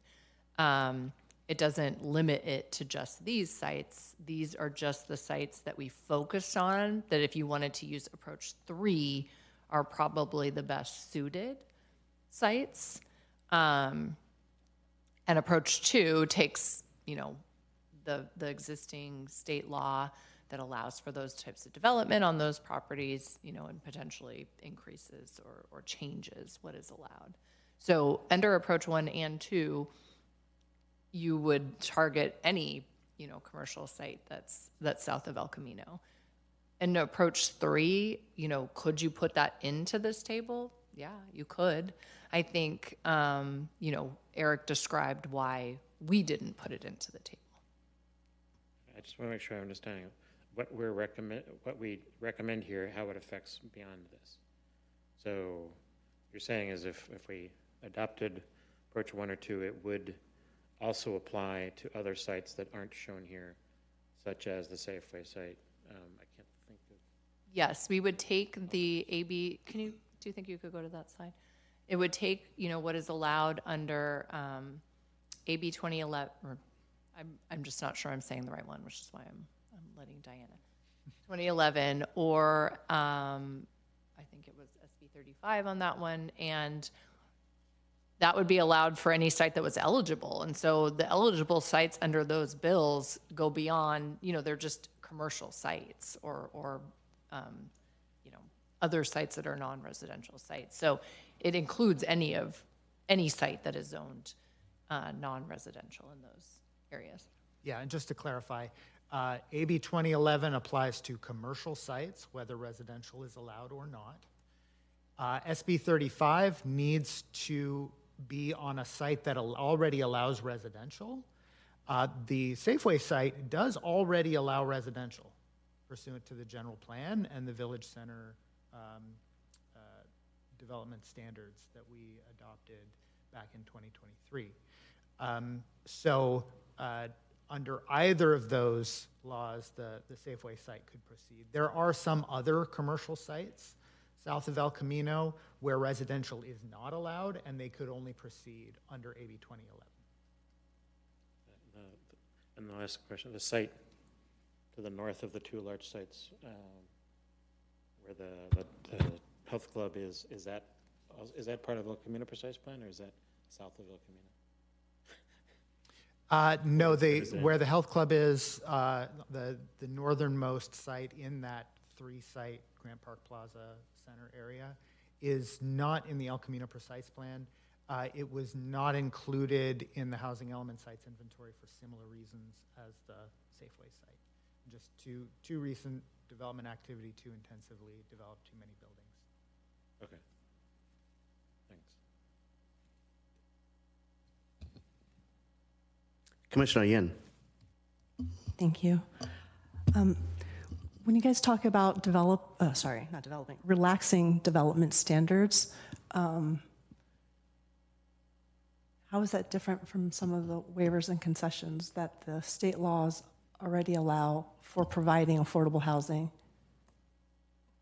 Are they already kind of covered in that respect? You are absolutely correct that to some extent they can be redundant. Identifying relaxed development standards may have the benefit, one, of kind of pointing developers towards development standards that are maybe more acceptable to the community to relax. Understanding, of course, that additional development standards can also be waived. Principal Planner Pancholi mentioned this in the last item. There may be other kind of aspects of the development process or development requirements that we could adjust standards for, such as the range of incomes in the that would be required from the development. I'm sorry, I don't know the details of the state laws. Do they already provide, or I know state density bonus laws do. You have to have a certain mix or a certain amount of affordability that allows you to get certain levels of incentives and percent of bonus. Are these state laws still in play?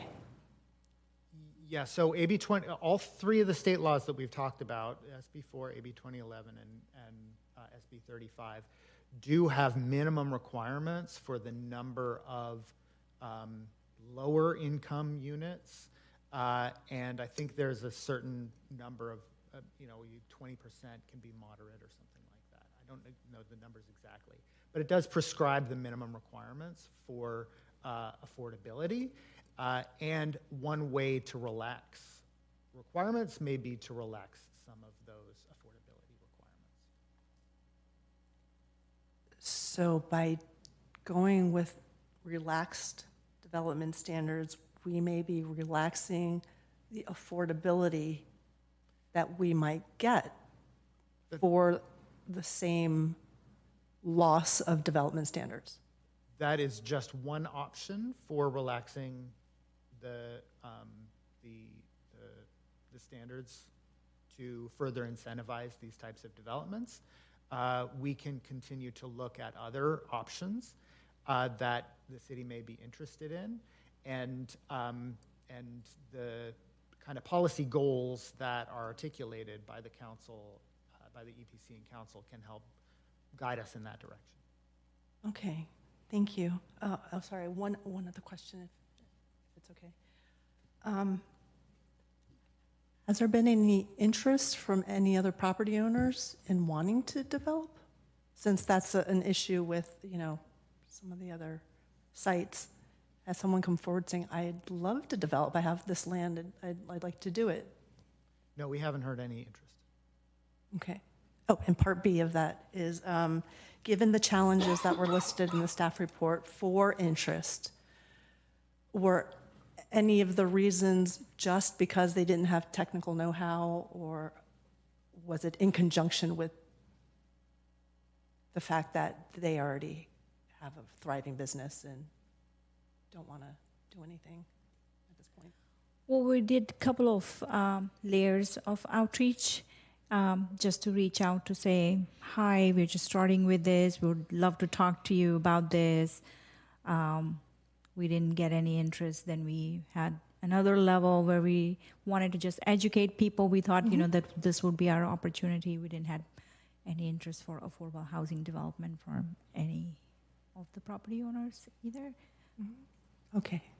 So just to answer your question, we can't, at this point, presume why Okay, the conversations weren't in depth like that. No one came forward. Okay, I appreciate it. Thank you. Commissioner Nunez. Thank you, Mr. Vice Chair. So just, I just want to make sure I'm confirming my understanding of the objectives and metrics for the total number of units we've committed to. So aside from the 65 religious site units from 1.4, which I'm understanding are meant to be affordable, if I'm reading this correctly, there are, and I think I'm on page, what was it? Page 6 of the staff report. It says that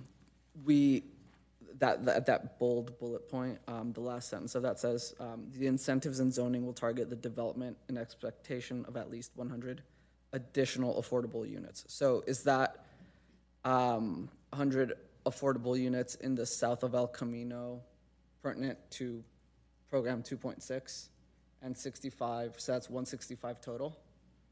Okay, yep, were you gonna say anything? No, okay. And so then, in terms of, a lot of our current mechanisms for getting affordable units being highly dependent on the production of market rate housing as well. Those 100 units are not, I guess I'll ask it in a question format.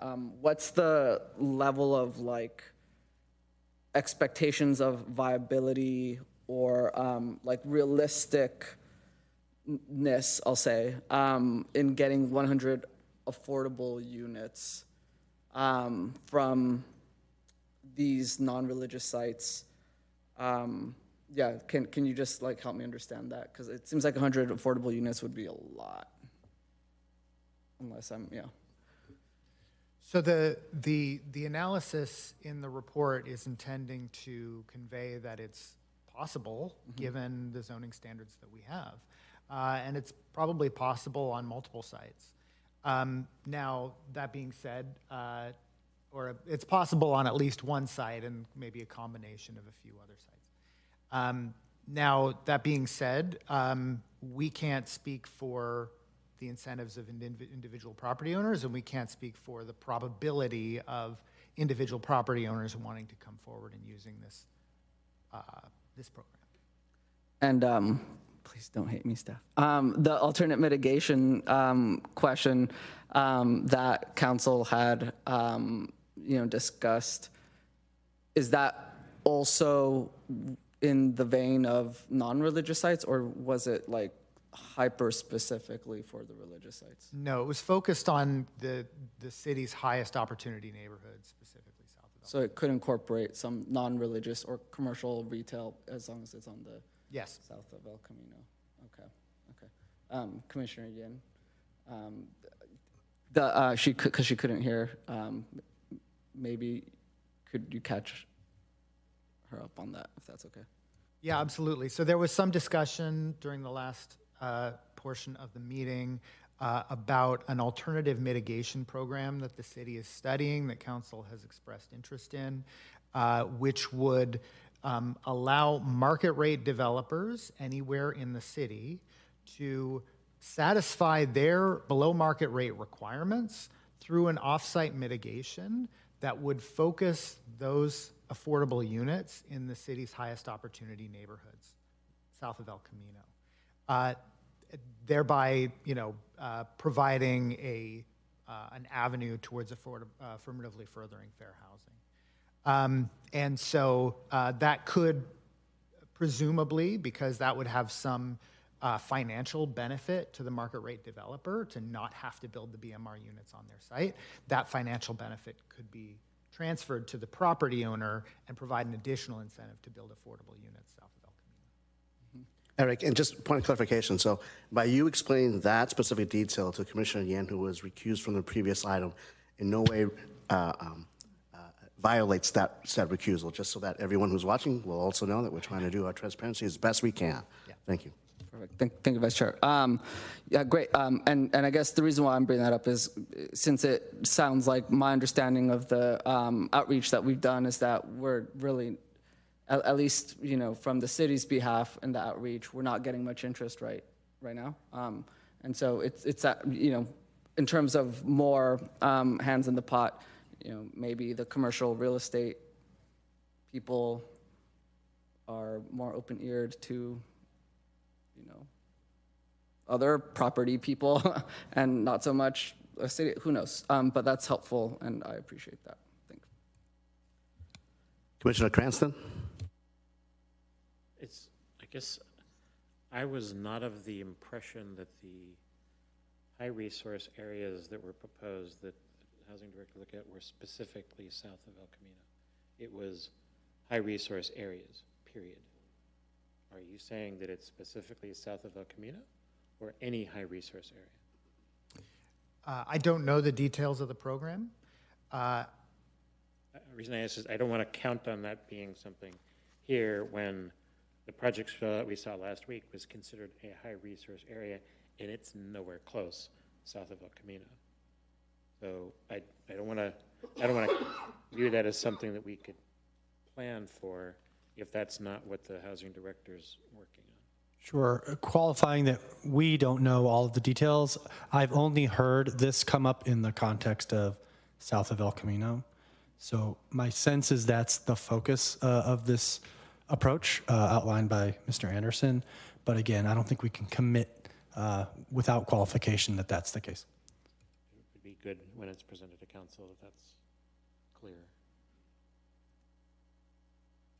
Right. So as that program's developed, I think the geographic extent will necessarily be clear at that point in time.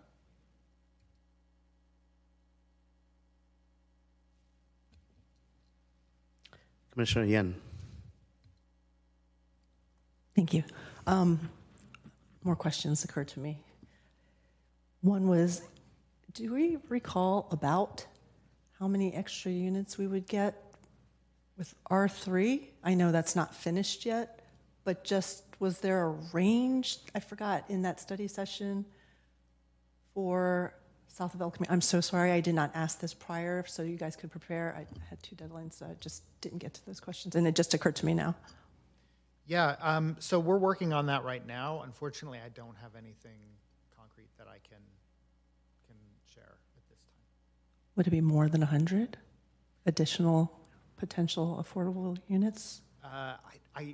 Because it's spread out so much over the city, it's very difficult to, and because we are kind of mid-process of interpreting and identifying the kind of target densities based on council direction from last April, I really can't give you any information about it right now.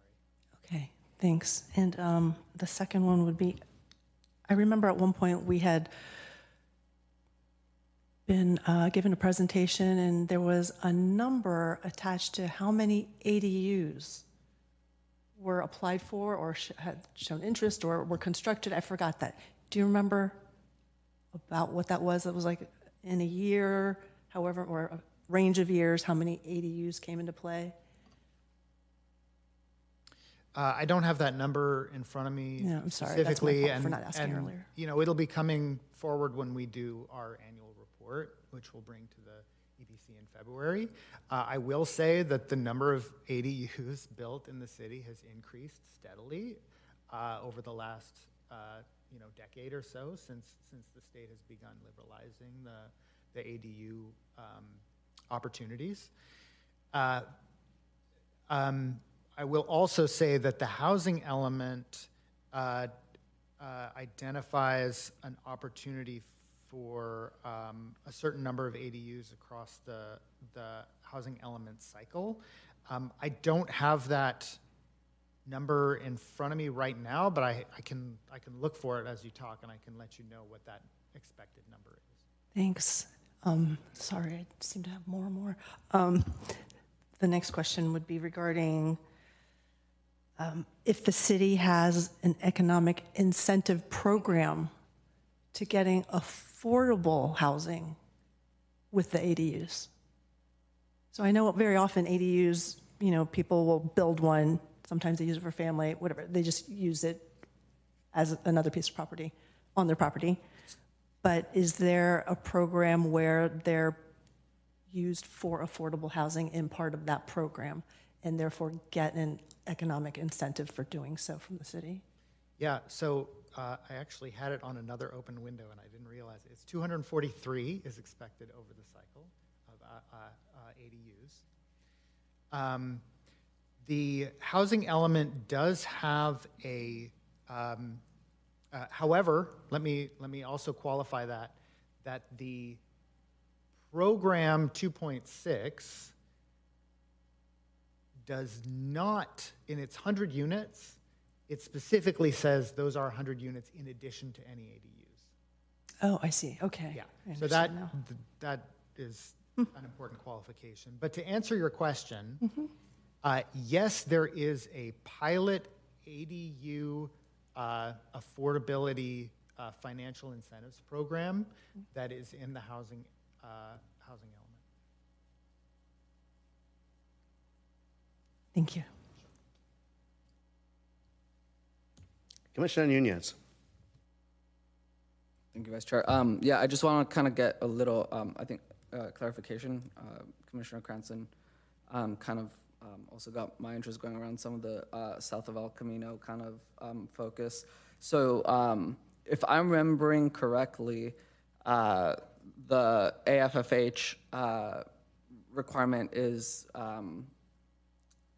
directing cities to look at their opportunity areas, right? And that being part of the process by which, sites, as part of the sites inventory process for the housing element, that gets submitted to HCD for an approval, how those sites come to be selected. And in terms of, the opportunity areas, my understanding is, there's like a mix of economic indicators or diversity indicators, such as like potentially school attendance, income level, et cetera, that the city is supposed to look at to determine, where our opportunity areas are.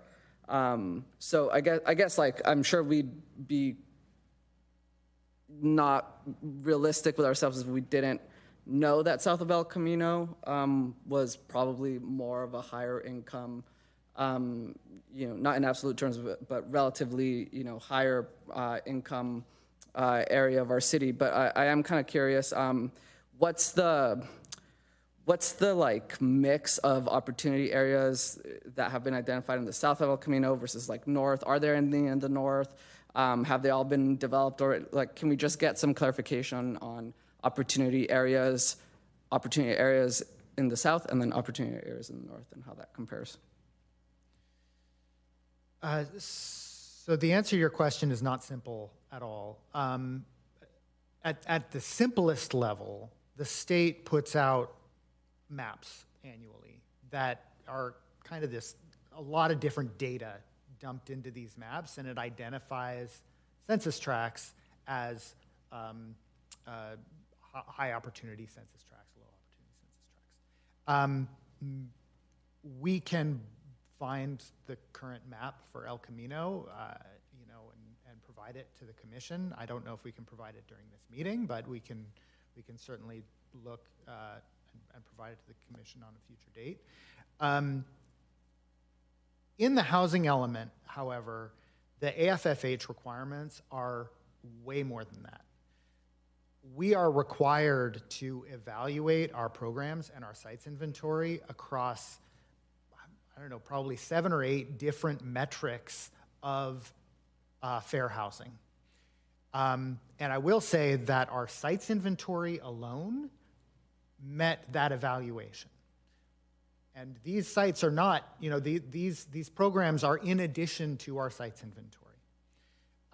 However, we provided these programs as further evidence that our housing element is meeting the state's requirements for affirmatively furthering fair housing. So then, if I was to, based on what I'm hearing, answer the question, why are we, as a commission right now, seeming to be discussing or focusing the discussion on the south of El Camino? It is because, as part of creating the housing element, there's a a like real, element to the South of El Camino being more generally a higher opportunity area, and also, as part of our AFFH component, we committed to, exploring ways to stimulate affordability in that area as it was most either needed or lacking in that area. Is that, or how would you modify that? I just want to make sure I'm understanding. So that was really in response to public input and a lot of focus from the public input about this part of the city specifically. And so that's why the focus on South of El Camino. Okay, so the public is asking us to look at the South of El Camino. Yes. Okay,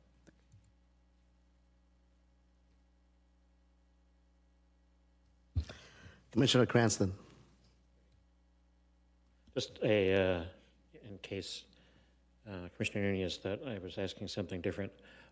My question was related to, I don't believe that we should be considering whether the ability to do off-site development will have an impact on this, because I don't believe we can count on that. So we should in fact not be including it in our consideration. We need to be looking at what we have here as is. So I'm not necessarily saying we should be not looking at South of El Camino. I was simply trying to understand. It seemed to be, well, here's maybe a way to get that without having to do what we need to do here. And my impression is, no, we have to do what we need to do here as is, and do not count on that as a component of whether that can happen. So I was actually looking to rule that out as an option in our considerations, not necessarily to look at adding it in or otherwise. So please don't misunderstand my question. Okay. Yes, and I believe that I did not understand you to mean we should not be looking at the South of El Camino, and that line of questioning just stimulated questions in my own mind. But I appreciate the clarification. Thank you, Commissioner Cranston. Just a quick check-in, because I don't have access to this, but can anyone tell me if Chris has his hand raised and he'd like to chime in with a question? I don't have any questions. I'm happy to comment when you're ready. Sounds good. Thank you, Chris. And if there's any social media persons out there tracking the movements of certain people, I know we had Mark Zuckerberg's movement being tracked. If you are tracking John McAllister's, he left about 40 minutes ago. Thank you. I don't have any questions. It's pretty self-explanatory what the presentation's been, and I understand the perspectives that have been shared here so far on the dais. Appreciate your time and help with all this. And I know it's pretty hard to go out there, reach out to the community, and then get not much of a feedback. But it also tells you where folks are in terms of said redevelopment plans or development plans as a whole, and how they look at their particular vested interest property site in terms of the value to them, right? And I'm sure once we continue these types of conversations, so those minds change, and there'll be a willingness to express an openness for said development, that would be appreciated either way. So at this point, I'd like to ask the commissioners, though, and we can move on to discussion, but just food for thought. Are you all interested in a certain approach? Would you like to ask that as a question so that we can lead that in, that question with our discussion, which we can move to now if there are no more questions? Okay, great. Okay, cool. No more questions then. Who would like to start us off?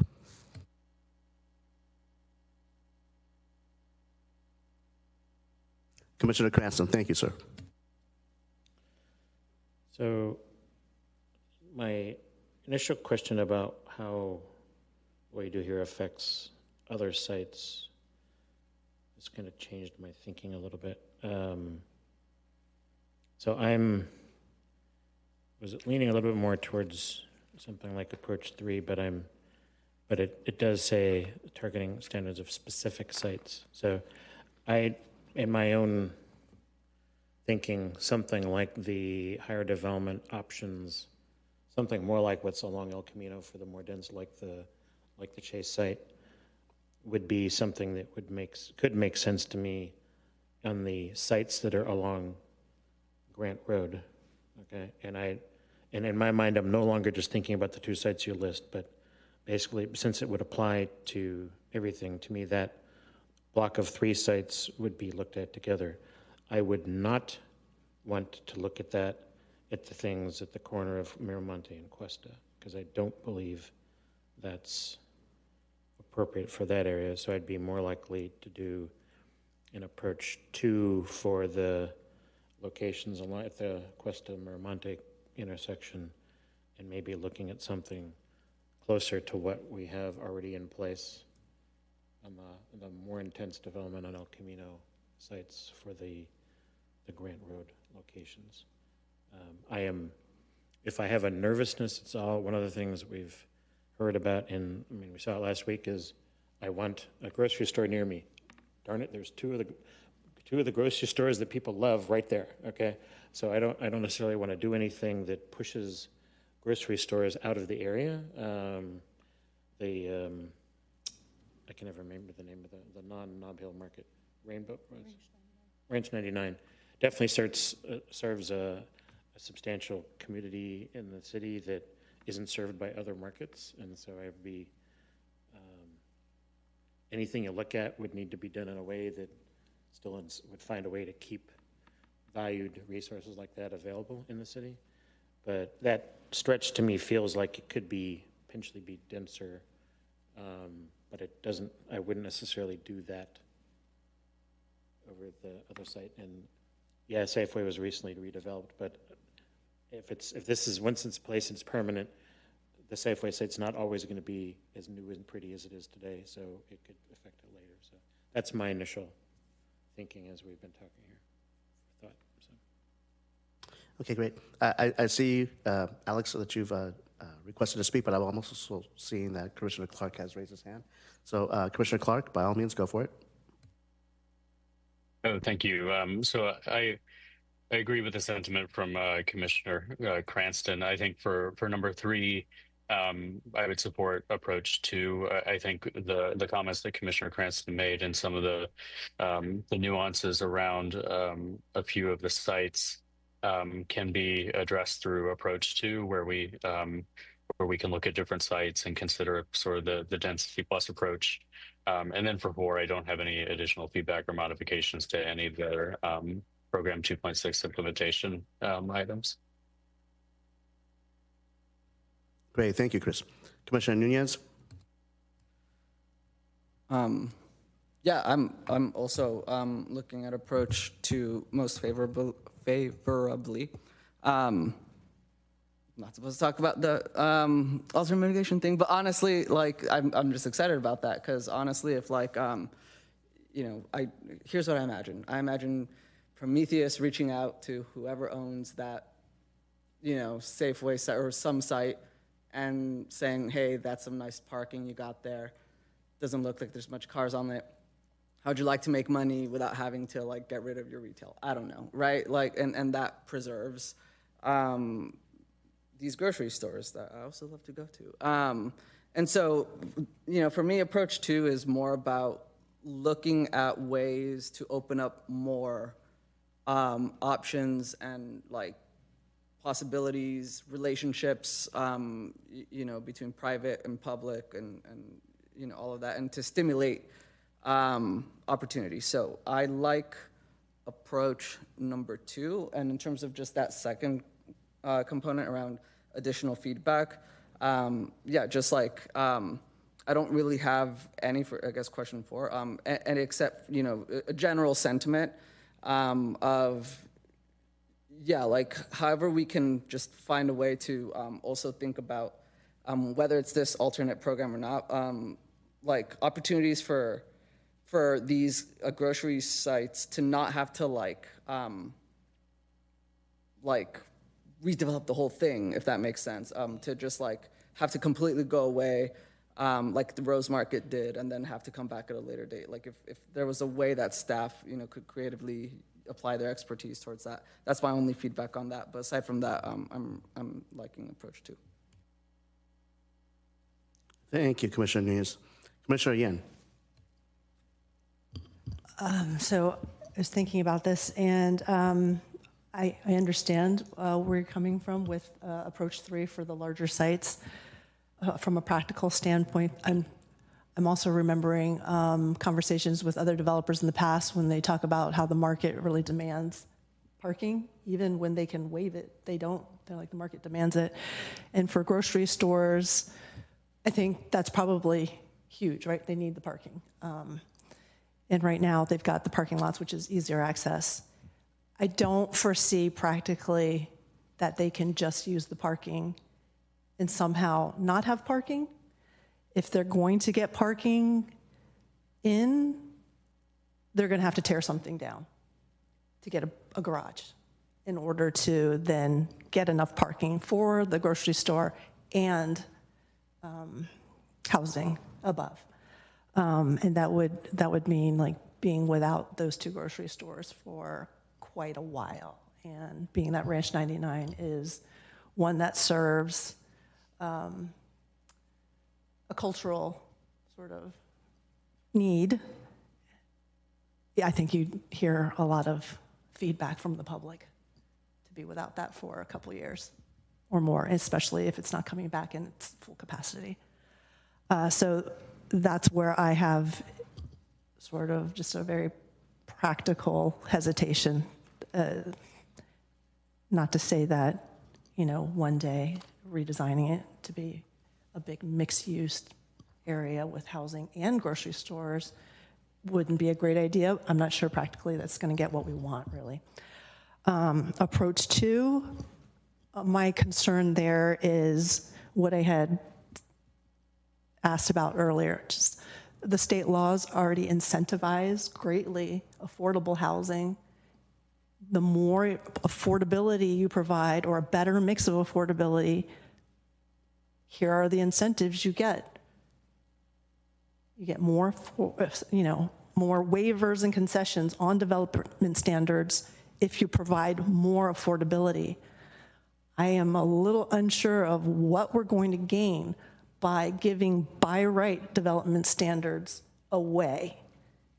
I think we're going to get less affordability if we just want, closer to market rate stuff. Okay, but I am not sure that's our goal. It's not what I perceived this effort to be. I thought we were trying to get affordability south of El Camino. So I hesitate with approach 2. I'm leaning very strongly towards approach 1. However, I'm also thinking, and since this is a study session, I'm going to toss it out there. Is there another approach if we're really trying to get, that's why I was asking about the ADUs and things like that. And I understand that we're trying to do this outside of ADUs. But in a sense, we kind of have to look at human nature and what's there, who's there south of El Camino. What would they, what would drive someone or motivate someone to say, hey, I would like to redevelop?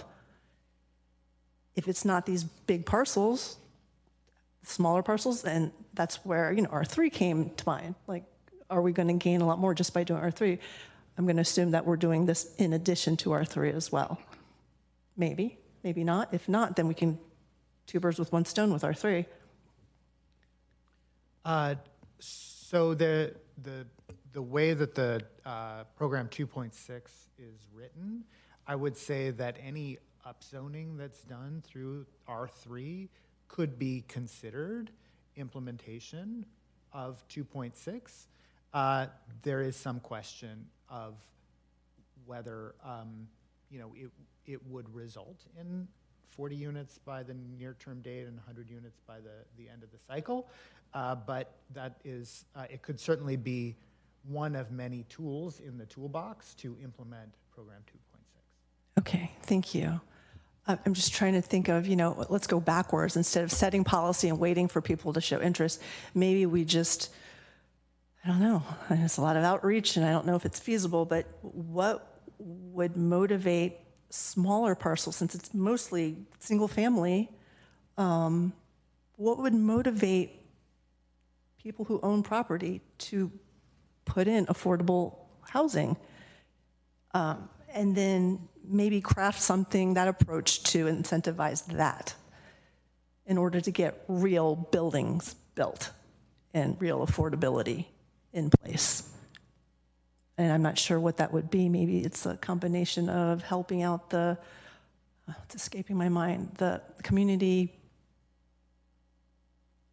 not land trusts, but the community ownership coming together. Yeah. Yeah, maybe it's, incentivizing that and doing it in a physical form that is going to be something that the community embraces and says, this isn't so bad. If you feel like there are a bunch of NIMBYs south of El Camino, which I know that's a stereotype, that once you show that this is doable and not so bad, you're being a good physical neighbor, like in terms of built form, then okay, let's do more of that. But if you put a 9-story tower next to a 1-story house, everyone in the community will just rail on that and say, this sucks, no more of this. We hate it. And you've been more divisive than helpful. So I'm just trying to think of an approach that works in a practical sense. I don't know if that's helpful, but there it is. Commissioner Cranston. Yeah, I guess I just want to make sure I understood that AB 2011 already grants there is already a by right with that law to put housing on any of these commercial sites, correct? It's not something new that we would be doing. It's already the law, we have to follow that. So there's nothing, even approach 1 or approach 2 would not add that by right. It's already there in AB 2011, correct? Correct. I do want to say AB 2011 is complicated. There are a lot, as with most of the bills. So there are a lot of provisions and rules and so. So I don't want to say that like it's easy necessarily to apply it to any lot, but it does currently allow for that type of development on any commercial property as long as that property can meet the provisions. Okay, Commissioner Ian's question made me think maybe I misunderstood that. So, thank you. And if I may, Chair, also to Commissioner Ian's point about a 9-story building, conversation about scale came up earlier in the first session as well.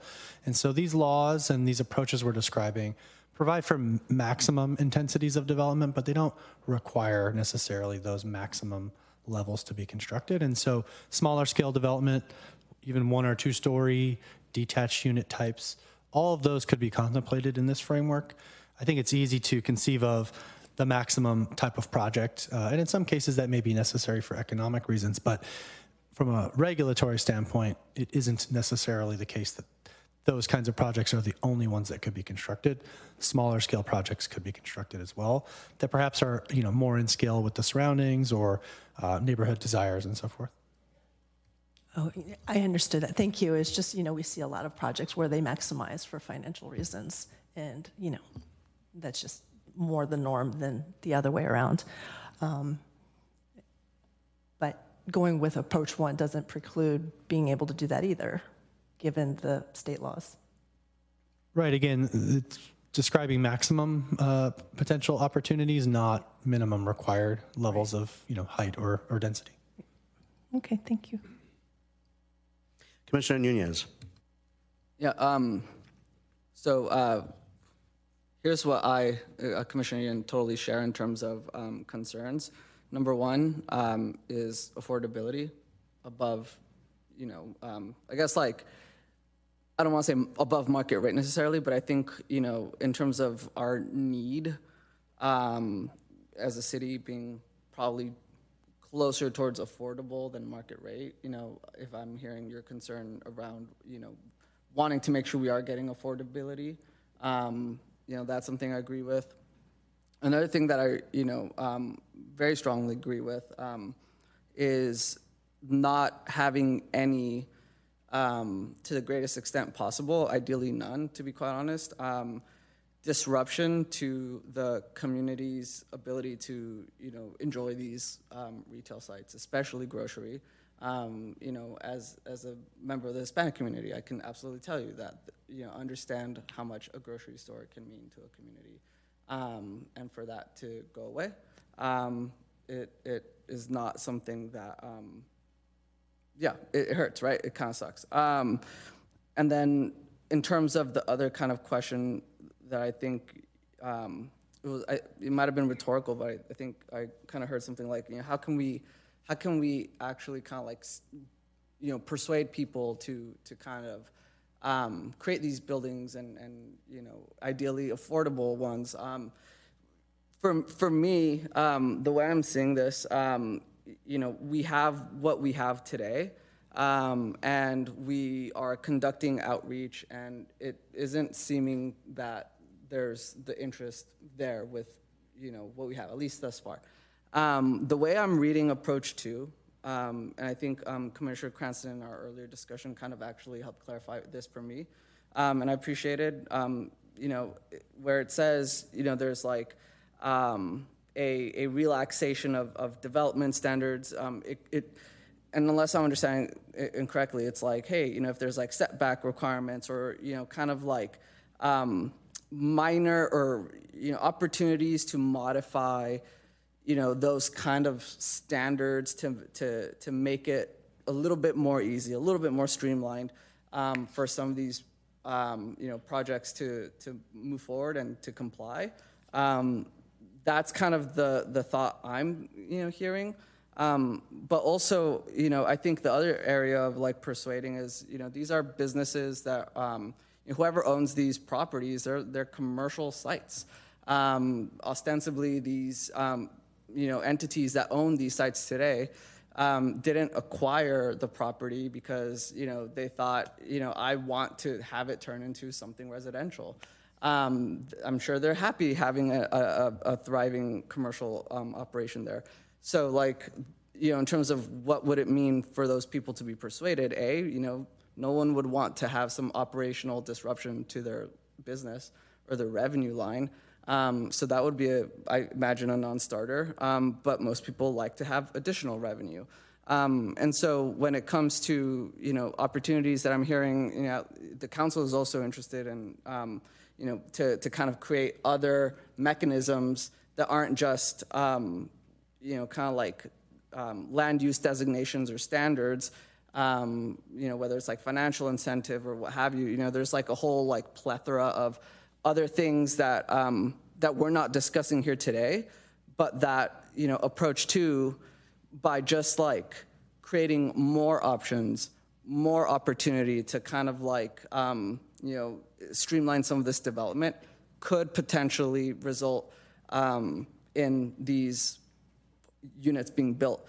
And so I just want to emphasize, I got ahead a little bit on answering question 4, but I absolutely, in terms of my additional feedback, I also want it to be clear, I would like, to the extent possible, under approach 2 for staff, and I know you guys are, like, this is not easy. You guys aren't like, wizards, although I kind of see you guys that way sometimes. You guys work really hard, but you are the experts, and so we do have to rely on you. And so, for me, like a big part of 2.6 is if there are opportunities or if staff can have like a deliberative approach to, encouraging or incorporating to the greatest extent possible ways for these retail sites to be able to provide these units in ways that don't disrupt that commercial operation or create the least disruption to that operation as possible. That is something that I would like to emphasize. And I know it's not easy, but it's none of this is easy, right? That's why we have 7 of us. So and staff. So that's how I'm seeing option 2. And that's how I would like also to, in terms of additional feedback around business operation and disruption. Commissioner Cranston. So I visited the site, and what I was struck by was the fact that there was nothing behind these buildings except an empty parking lot. The front of the parking lots where Ranch 99 is, the people are parking, packed. In front of the sports place, packed, okay? So was but the parking lot behind, there's nothing there, okay? And I look at parking lots as, hey, there's a place to put some housing. Okay? So when I'm saying that we do something in the area, that doesn't necessarily mean that the answer is rip down the entire thing and start all over again. It says looking at the property and saying, okay, is there something you could do in that ghost town behind the building, okay? To somehow find a way to make more use of that. So to me, that's within the range of the approach too. As I said, I'm not interested in removing something that's a valued asset. I mean, I'm pleased, but was shocked that, I just drew a blank of the name. The Rose Market survived, okay? Because it was one of those valued things, and I would not want to see Ranch 99 go to the same path. But that's in my thinking, it's not, you take the entire site and rip it down and start all over. It's looking within the context of what's there, and is there an opportunity within the space to do something with it? And I think staff can look at those kind of things. That's more what my thinking was on the approach to. Okay, can you do something in the vacant portions of the property? And we've had that as a constant approach where you look at parking lots and say, can I do something with an empty parking lot that's not being used? And that seemed to me to be an opportunity. So that's just my clarification. Great, I'm going to chime in here. I see you raise your hand as well, Commissioner Yen, so duly noted. I agree with Commissioner Cranston's perspective yet again. And the way I look at it, though, is a little bit different and similar to some of my companions here on the dais. There's some folks that are probably wondering, well, what's the deal with Jose? I mean, he's looking out for like church space, or what's going on? We should build. There's more to the community than just building. And this exercise is a hypothetical one that's based on real-based requirements that's imposed by the state for the RHNA goals that we have. I totally get the exercise on why we're doing this. But I also don't want to lose track of why we're here in the first place, which is we like the community that we have. Whether we're a certain part of El Camino or another, whether we're an underrepresented neighborhood with no voice on the dais, or we do and we have multiple ones, it doesn't matter. What we're all looking for right now is, where can I go get my groceries?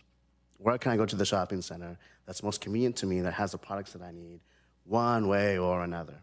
And I'd hate to think that sometimes we lose focus and perspective and trying to meet these goals without understanding that, yes, people do need a place to go to worship if they believe in a God, right?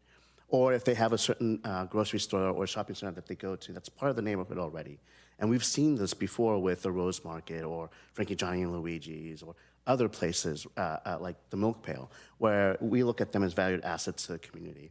And I get why we build and we develop and we seek out input for construction, but I also want to remind us that this is still a community for a lot of us. And if we lose sight of said possibilities and how that could have an effect with the communities at what's being discussed, before you know it, we're also losing sight of the business community needs here and the small business community needs here in the city of Mountain View. And we won't have a place to be able to go shop to. And instead of having valued small businesses or large corporations like Safeway having a place here to do their business, then Mountain View business loses out on money. Our city loses out on investment. And where do we go? Sunnyvale? Palo Alto?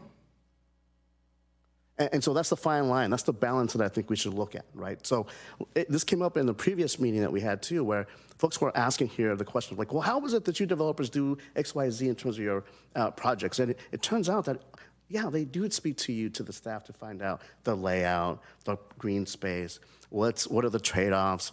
There was a question about, well, why do you have a business area for the first floor when we have a lot of vacancies with what's been built already in the first place? And it dawned on me,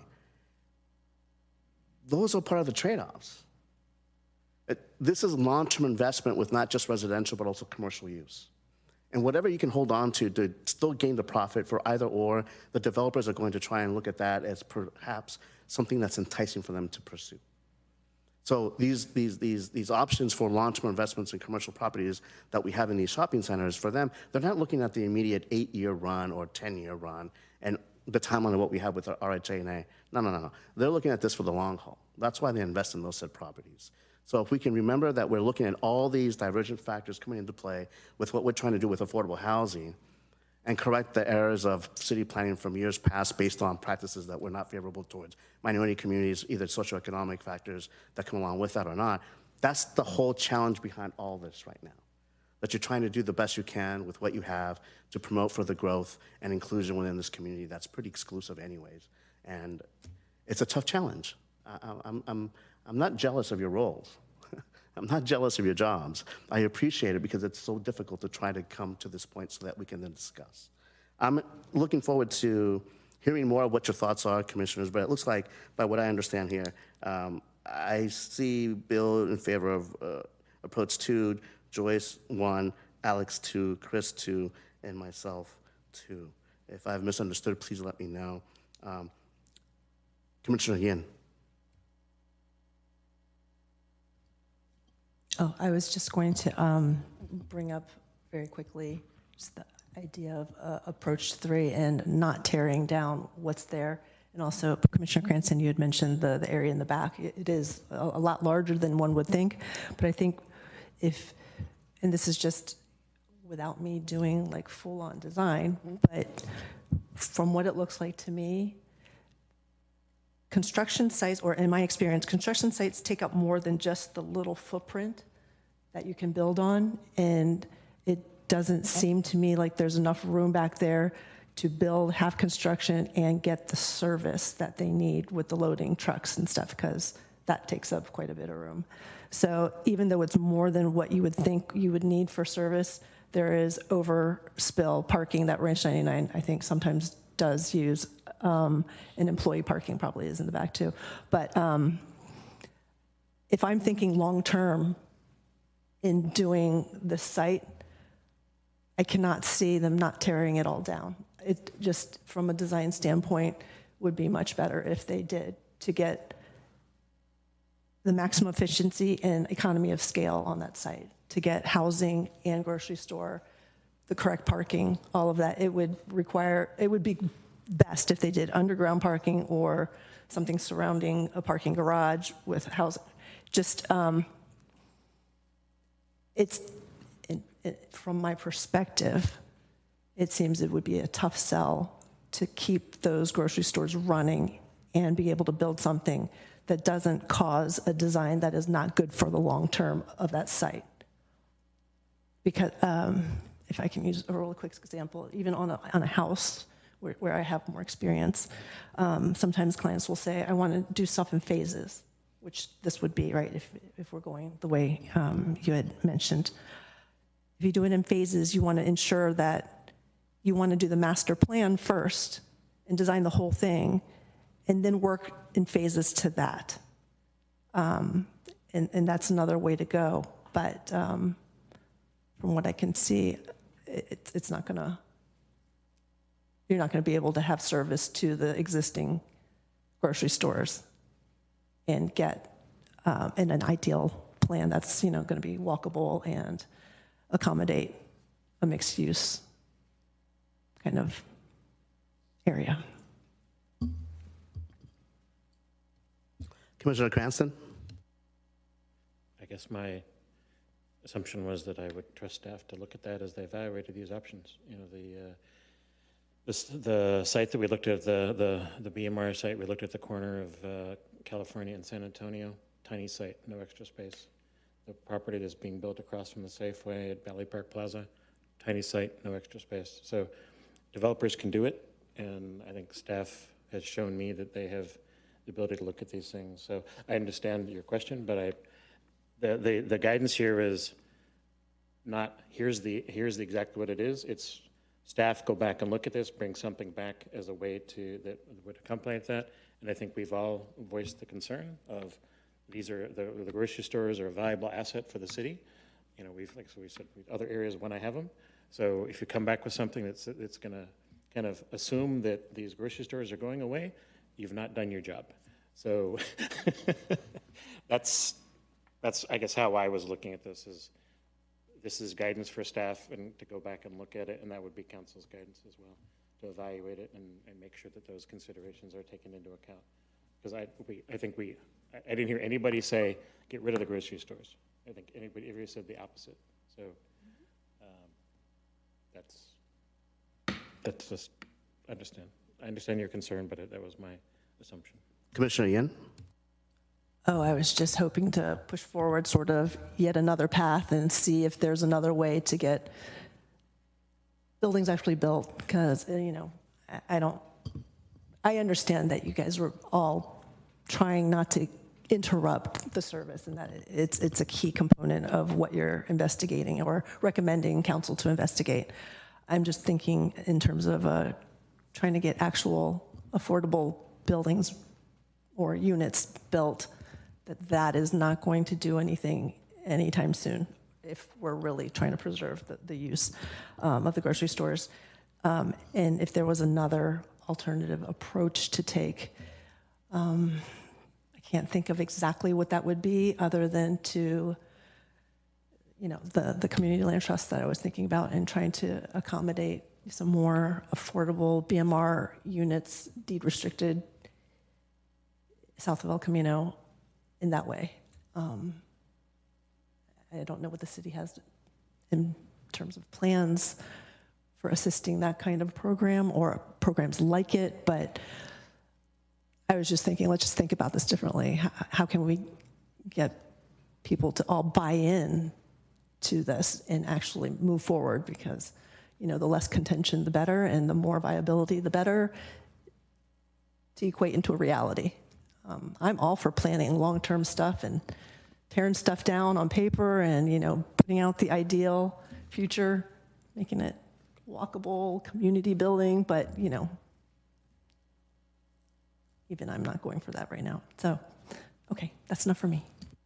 Great, and then I'll just chime in too with, a lot of this stuff is hypothetical in nature. Commissioner, I totally understand where you're coming from in general. And we all know that the shopping centers there serve a larger purpose. And we all have a vested interest, one way or another, to see what we can preserve in our neck of the woods. Some have representation on that and others don't.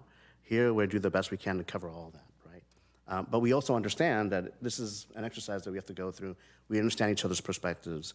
And I think that's the biggest challenge that we have right now, because even though we may try to motivate and incentivize and try and get buy-in from developers to do some sort of below market rate housing or affordable housing in certain parts of Mountain View where it deems that we should have affordable housing for whatever reason, which we all understand as to why, and we're meeting towards the state goals with our approach to the RHNA, that's fine.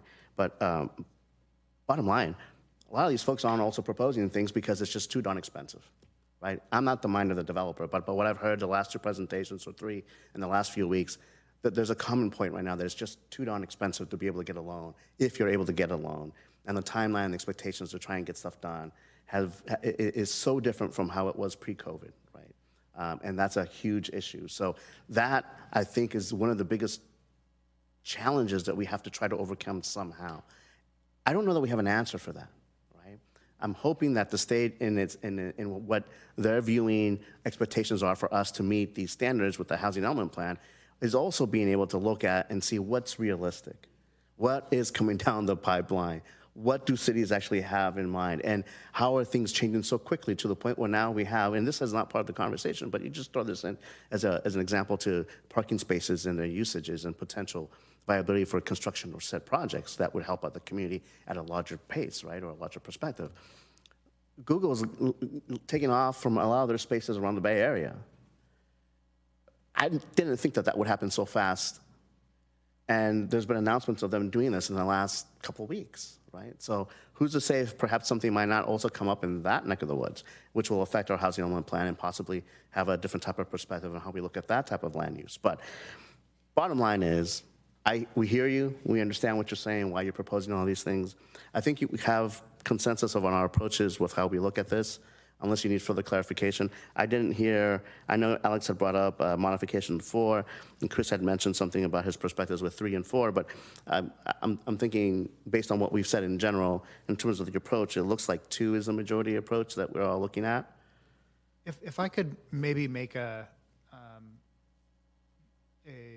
presumption about what I thought I heard from the commission.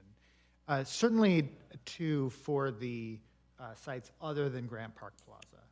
But originally, I heard from Commissioner Cranston support for a number 3 approach for the Grant Road sites.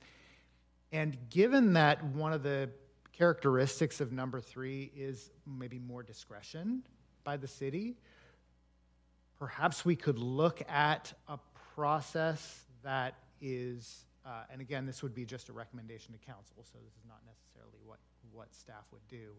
But what I'm hearing from EPC is look at a process that maybe allows some site-specific density opportunities on those sites that's conditional on preserving the retail, preserving the grocery stores. Fair enough. Thank you for bringing that point up. Alex? Yeah, I don't know that would characterize my thinking that way. My understanding is that approach 2 is a way for staff to look at, I guess like the totality of the project that we all like worked through with the housing element and find ways and opportunities to modify it a little bit more as a work item. I don't know that I feel comfortable saying, like conditioning. I don't know if that word is in approach 2 or in the table, or because once that word condition comes in, it just seems like it opens up so many cans of worms. Whereas, approach 2 seems like what I'm hearing staff say is we're going to look at opportunities to modify a little bit more to 2.6. So yeah, I don't know if that's a fair. Is that, I don't know. I think from listening to the commission's discussion, I think the intent is clear that whatever policy formulation the city might come up with, we should try to find a way to avoid displacement or closure of grocery stores in particular under this program. And so whether it's the way described by Mr. Anderson or within a continued, non-discretionary ministerial framework, having one of the eligibility criteria being not involving demolition or closure of a grocery store. I think there may be more than one way to do this. We need to think creatively. We need time beyond the evening in this discussion to do that. But I think hearing that intent as part of your recommendation is very clear to me. How we go about it, staff can go and work on that and see if there is a way to accomplish it. Perfect. So where it says like approaches for question 3, we're not saying that in that one, we're going to like introduce words like conditioned on preservation. Not that there's not value in that, but that's more of a question for that like opportunity for staff to go back and say, oh, let's explore conditioning based on preservation of retail. That's more associated to question 4 than to question 3. Am I understanding that correctly? I think so. Yeah. I mean, the way that we set out, I think,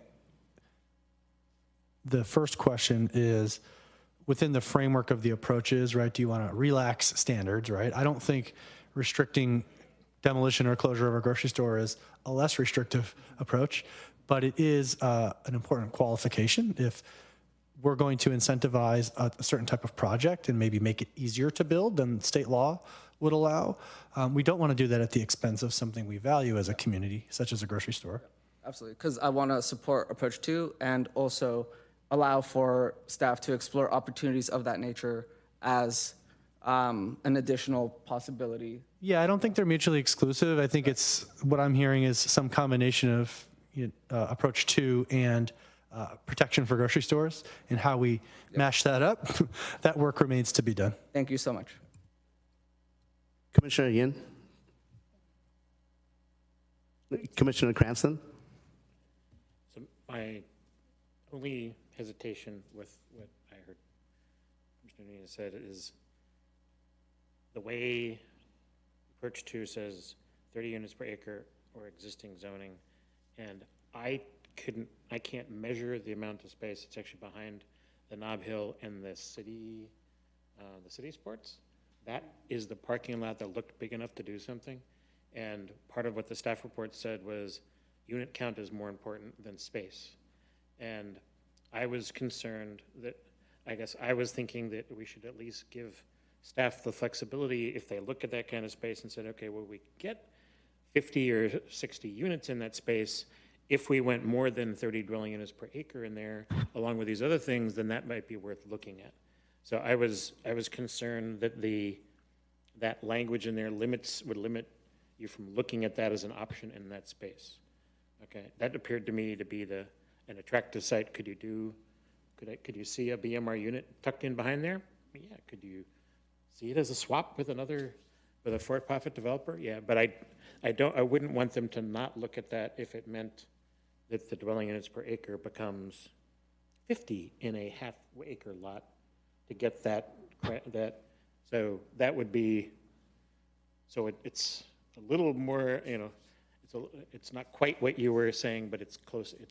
I didn't want you to be hamstringed by that in there. That's what I was, when I said, looking at a little bit of the three, it's, look at it and say, could you drop something in here, and what would it take to do that?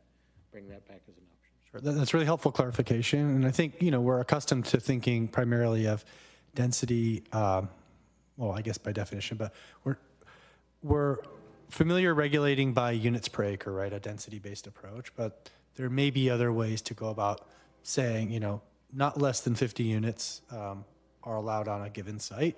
The instrument to do that, whether it's an overlay zone or some other qualifying criteria for a site, that basically becomes an approach 3 type of approach for whatever subset of sites we define and identify. I think providing greater flexibility with up to 50 units or up to 60 units, and not necessarily prescribing a density that, when you do the math on the net area, would disqualify the site, right, by being too dense. Hearing that that's a creative approach that you want to be explored is helpful to staff. And if just to clarify, I don't know if others think about that, but that was my. But if Eric, go ahead first. Yeah, if you could bring up the slide that shows the sites, the Grant Road sites, with the table. So that analysis is exactly what we did to generate this table and these numbers. We looked at the underutilized parking areas on those 2 sites, and we applied the allowed density, 72 units per acre, to those, 0.8 acres and 0.6 acre kind of underutilized parking areas on these sites to get to those 78 and 104 unit yields. But you didn't look at the city sports site. No. That's my point. This would apply to the city sports site as well, and that's my point, is your analysis did not include part of that, so it doesn't actually even, quite frankly, the parking behind Ranch 99 is too small to even do something. It's the space behind the Nob Hill and the city sports. If you pull it on a Google Maps, you can see it. That's where the space is, okay? It's this. Laser pointer, okay. Up there, yep. The combination of those 2 lots and behind there, that looks like a bigger space, but it's outside of what you studied. But this change would affect it, is what you told me. Right? Commissioner Yan?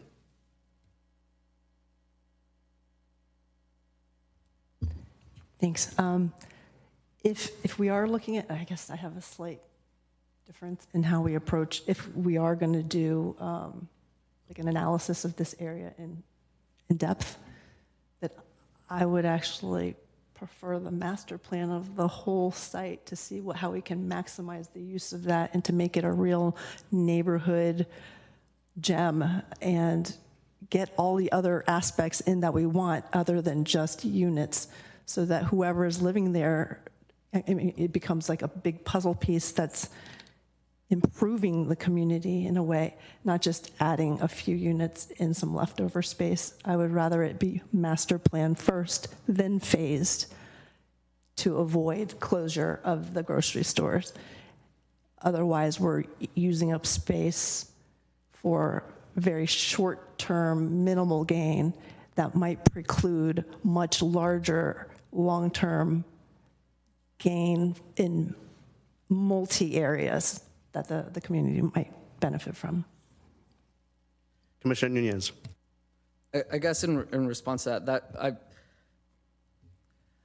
I think I understand kind of how, having a more planned out within the hospital, for example, of a master plan kind of tracked, and including some of this like phasing, right? Like moving forward could, really provide some of these benefits around like the grocery and, not being like, disrupting in that way.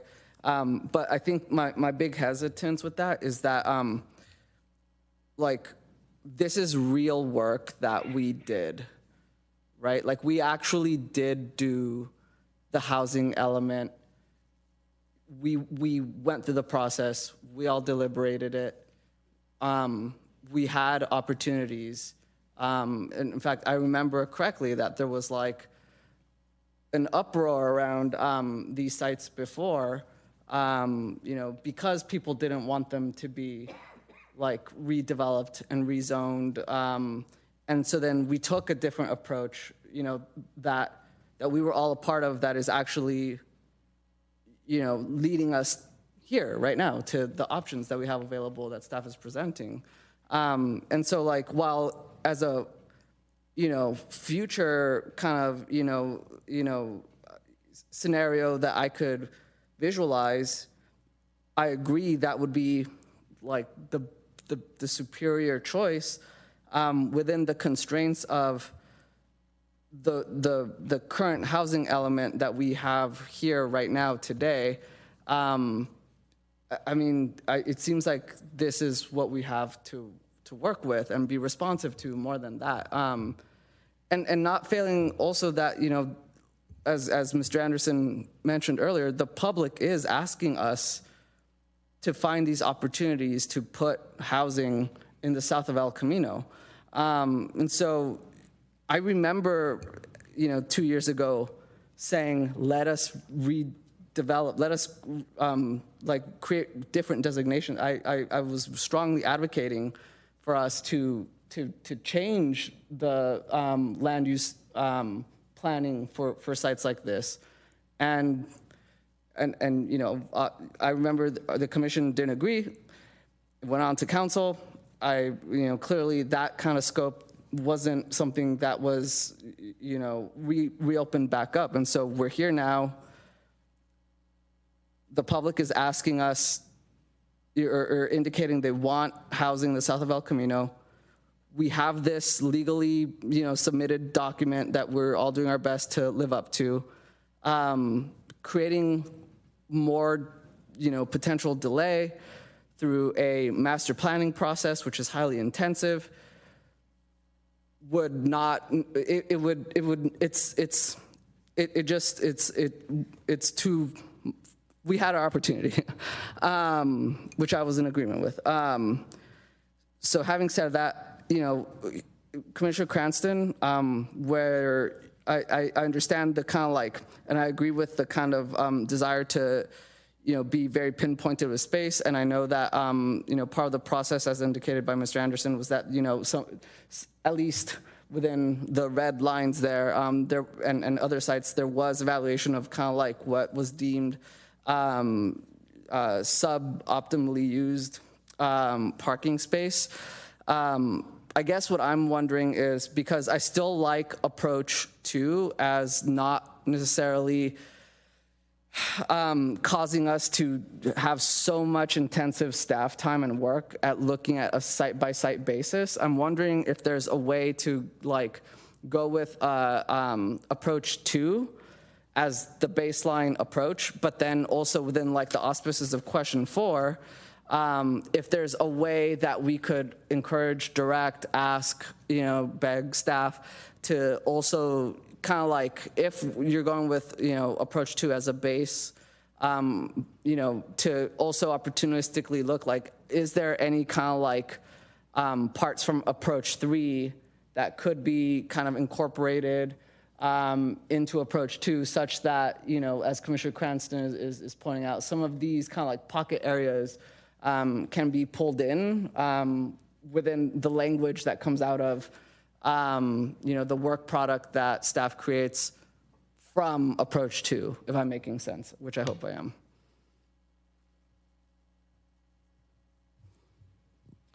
I think the big distinction between approach 2 and approach 3 is that approach 2 would rely on the procedural mechanisms of state law, the ministerial approvals, but that we would just provide some flexibility around the edges. The approach 3, by significantly increasing the density, we can create a more discretionary pathway.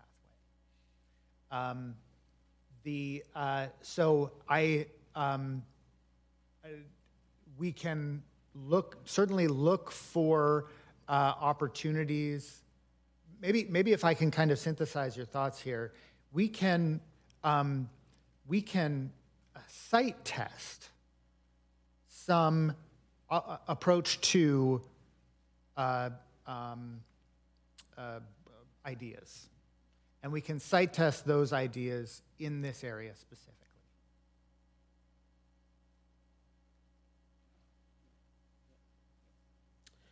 Okay, so I have just to regroup here. I like the discussion. Everyone's chiming in with what they believe is the truth, and that's great. But I still hear in terms, and correct me if I'm wrong here, Eric and team, not asking the commissioners just yet, but I still hear majority perspective going with approach 2 with a couple interested in approach 3.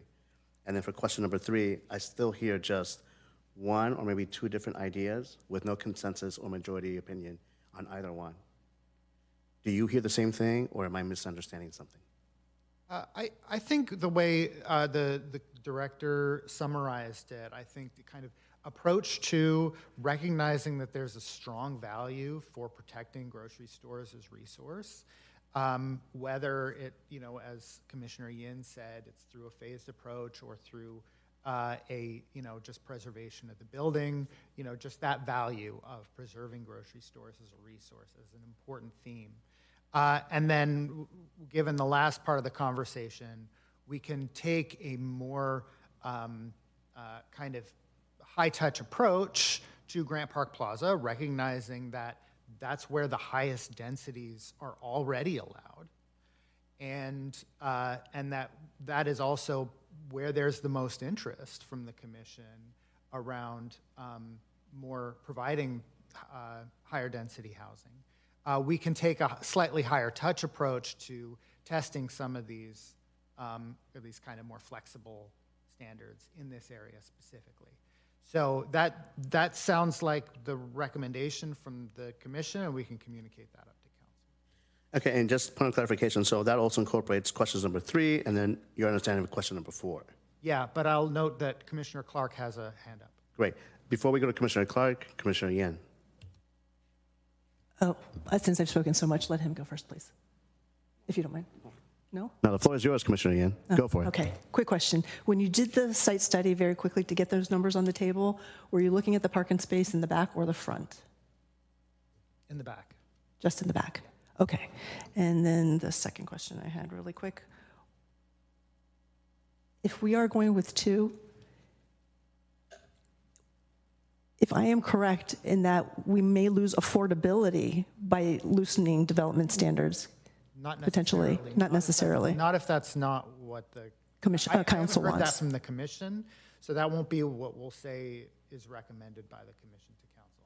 Who knows what council will end up going with, but that's not the recommendation from the commission. Correct, but in the analysis that you guys do in looking at potential development using relaxed development standards, you said there was a possibility that affordability would go down because the state has incentives that if you do relax these development standards, or in order to get those relaxed development standards, you have to do more affordability. If we don't have that tool and we don't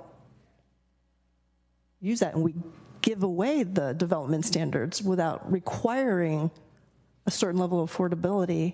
We would still require affordability. It would be a different proportion of moderate or a different proportion of lower in order to, it would go against the intent of the program to not require affordability. This is for affordable units. But just to be clear, we are not hearing from the commission that there is interest in adjusting the affordability requirements through this. So that is not something that we will forward to the council as the commission's recommendation for an approach to take on this. Right.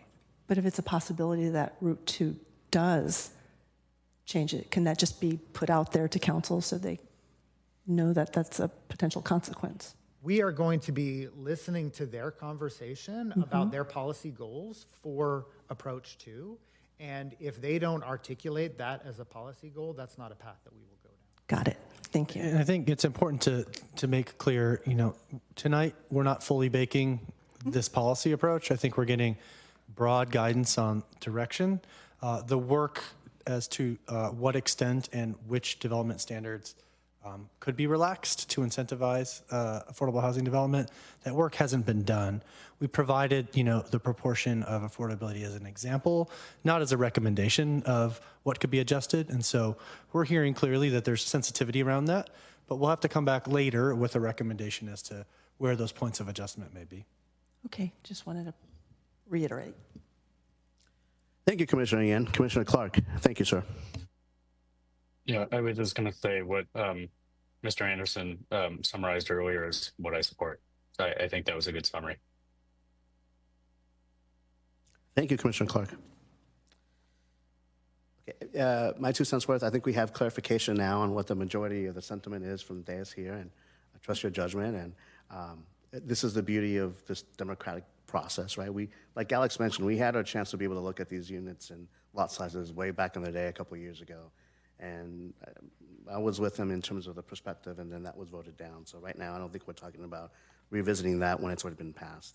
But in this case, we understand the concerns of the community and of the commissioner and the perspectives from commissioners in general on how they look at this approach for development and housing, which is a great opportunity for us to be able to just further understand each other's perspectives and move forward. Eric? Oh, no, I think we're clear. Okay. I think we've got the summary. Thanks. Great, thanks. And so then, having said that, it looks like it's time to move on to have Commissioner Donahue and Chair Dempsey rejoin the meeting.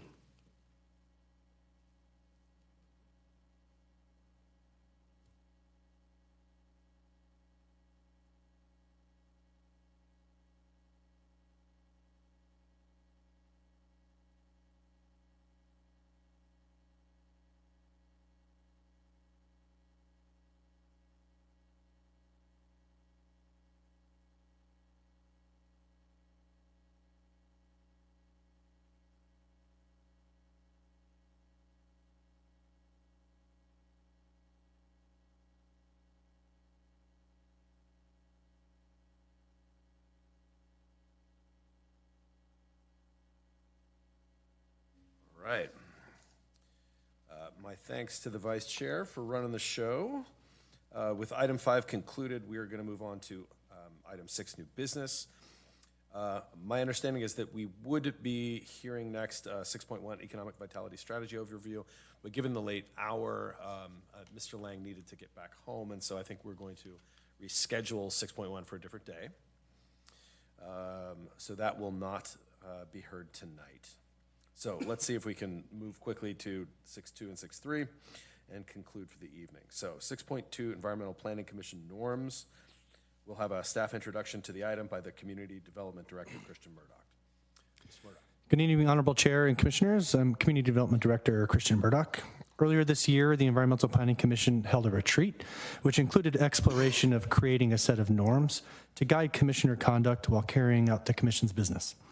The draft document attached to the staff report reflects the discussion and set of norms agreed upon by the Commission during the retreat. The recommended action is for the EPC to adopt the norms attached to the staff report with a change to the month of initial adoption to December of 2024. If adopted tonight, the norms would take effect immediately and guide interactions among commissioners and between commissioners and participants in the EPC hearing process. Thank you. Thank you, Mr. Murdoch. We'll take questions from the commission.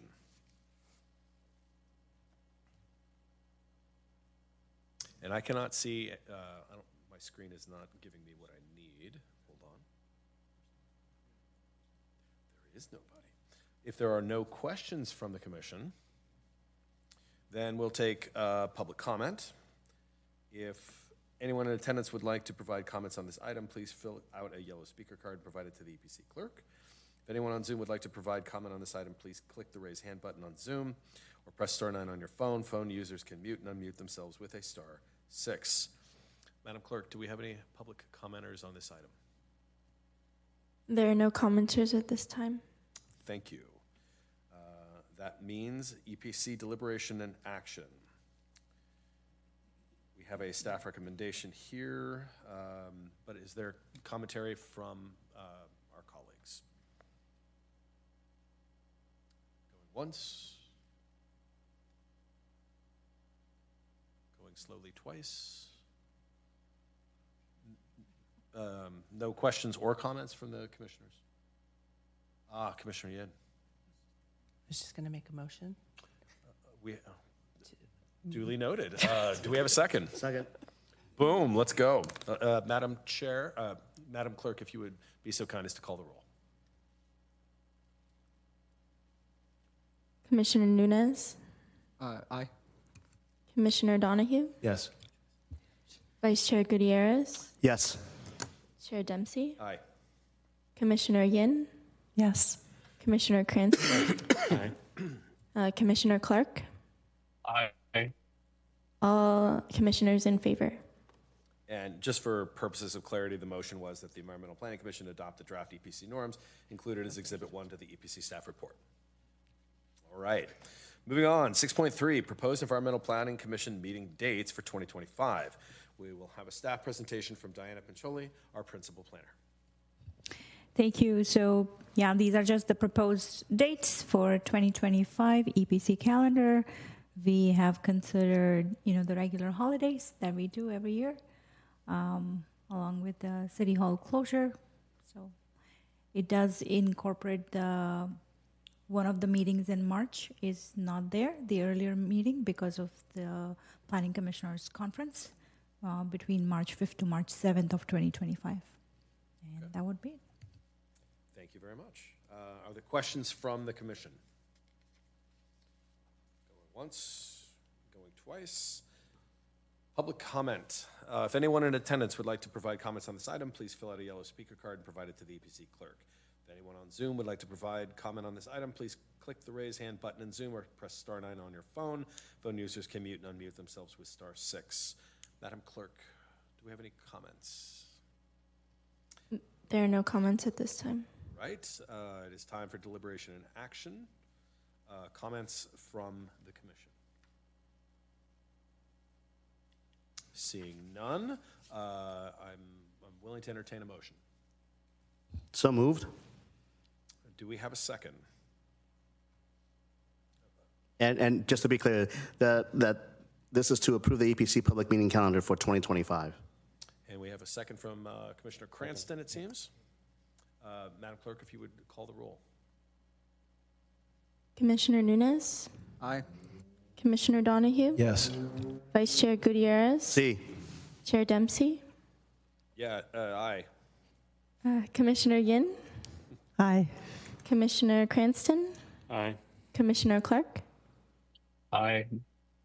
The motion passes. All commissioners in favor. All right.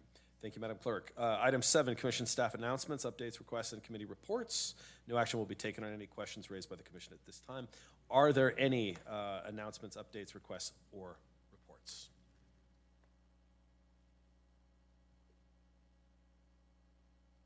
Okay, so there may be an announcement at the end. We have nothing left to do but adjournment. Ms. Pincholi? Okay, so I just wanted to say the next EPC meeting for December 18th is going to be canceled. That is our last meeting. We don't have anything on the agenda based on what we heard tonight. And then our next meeting will be January 15th based on the calendar that was just adopted as the first meeting in January. That's fantastic. Thank you very much, Ms. Pincholi. But we also wanted to just acknowledge Commissioner Clark, as this might be his last meeting on APC for this year. Let the record reflect that we all clapped and that we will miss him very much. Thank you for clapping. They're starting to clean the room, so I've got background noise. They're starting to clean the business center. They haven't kicked me out yet. But All right, Mr. Cranston, did you have something further? Let the record reflect, we really, really are going to miss Chris. And with that, item 8, adjournment. This meeting is hereby adjourned at 10 p.m. Exactly. Thank you, everyone, for staying up late. We're adjourned.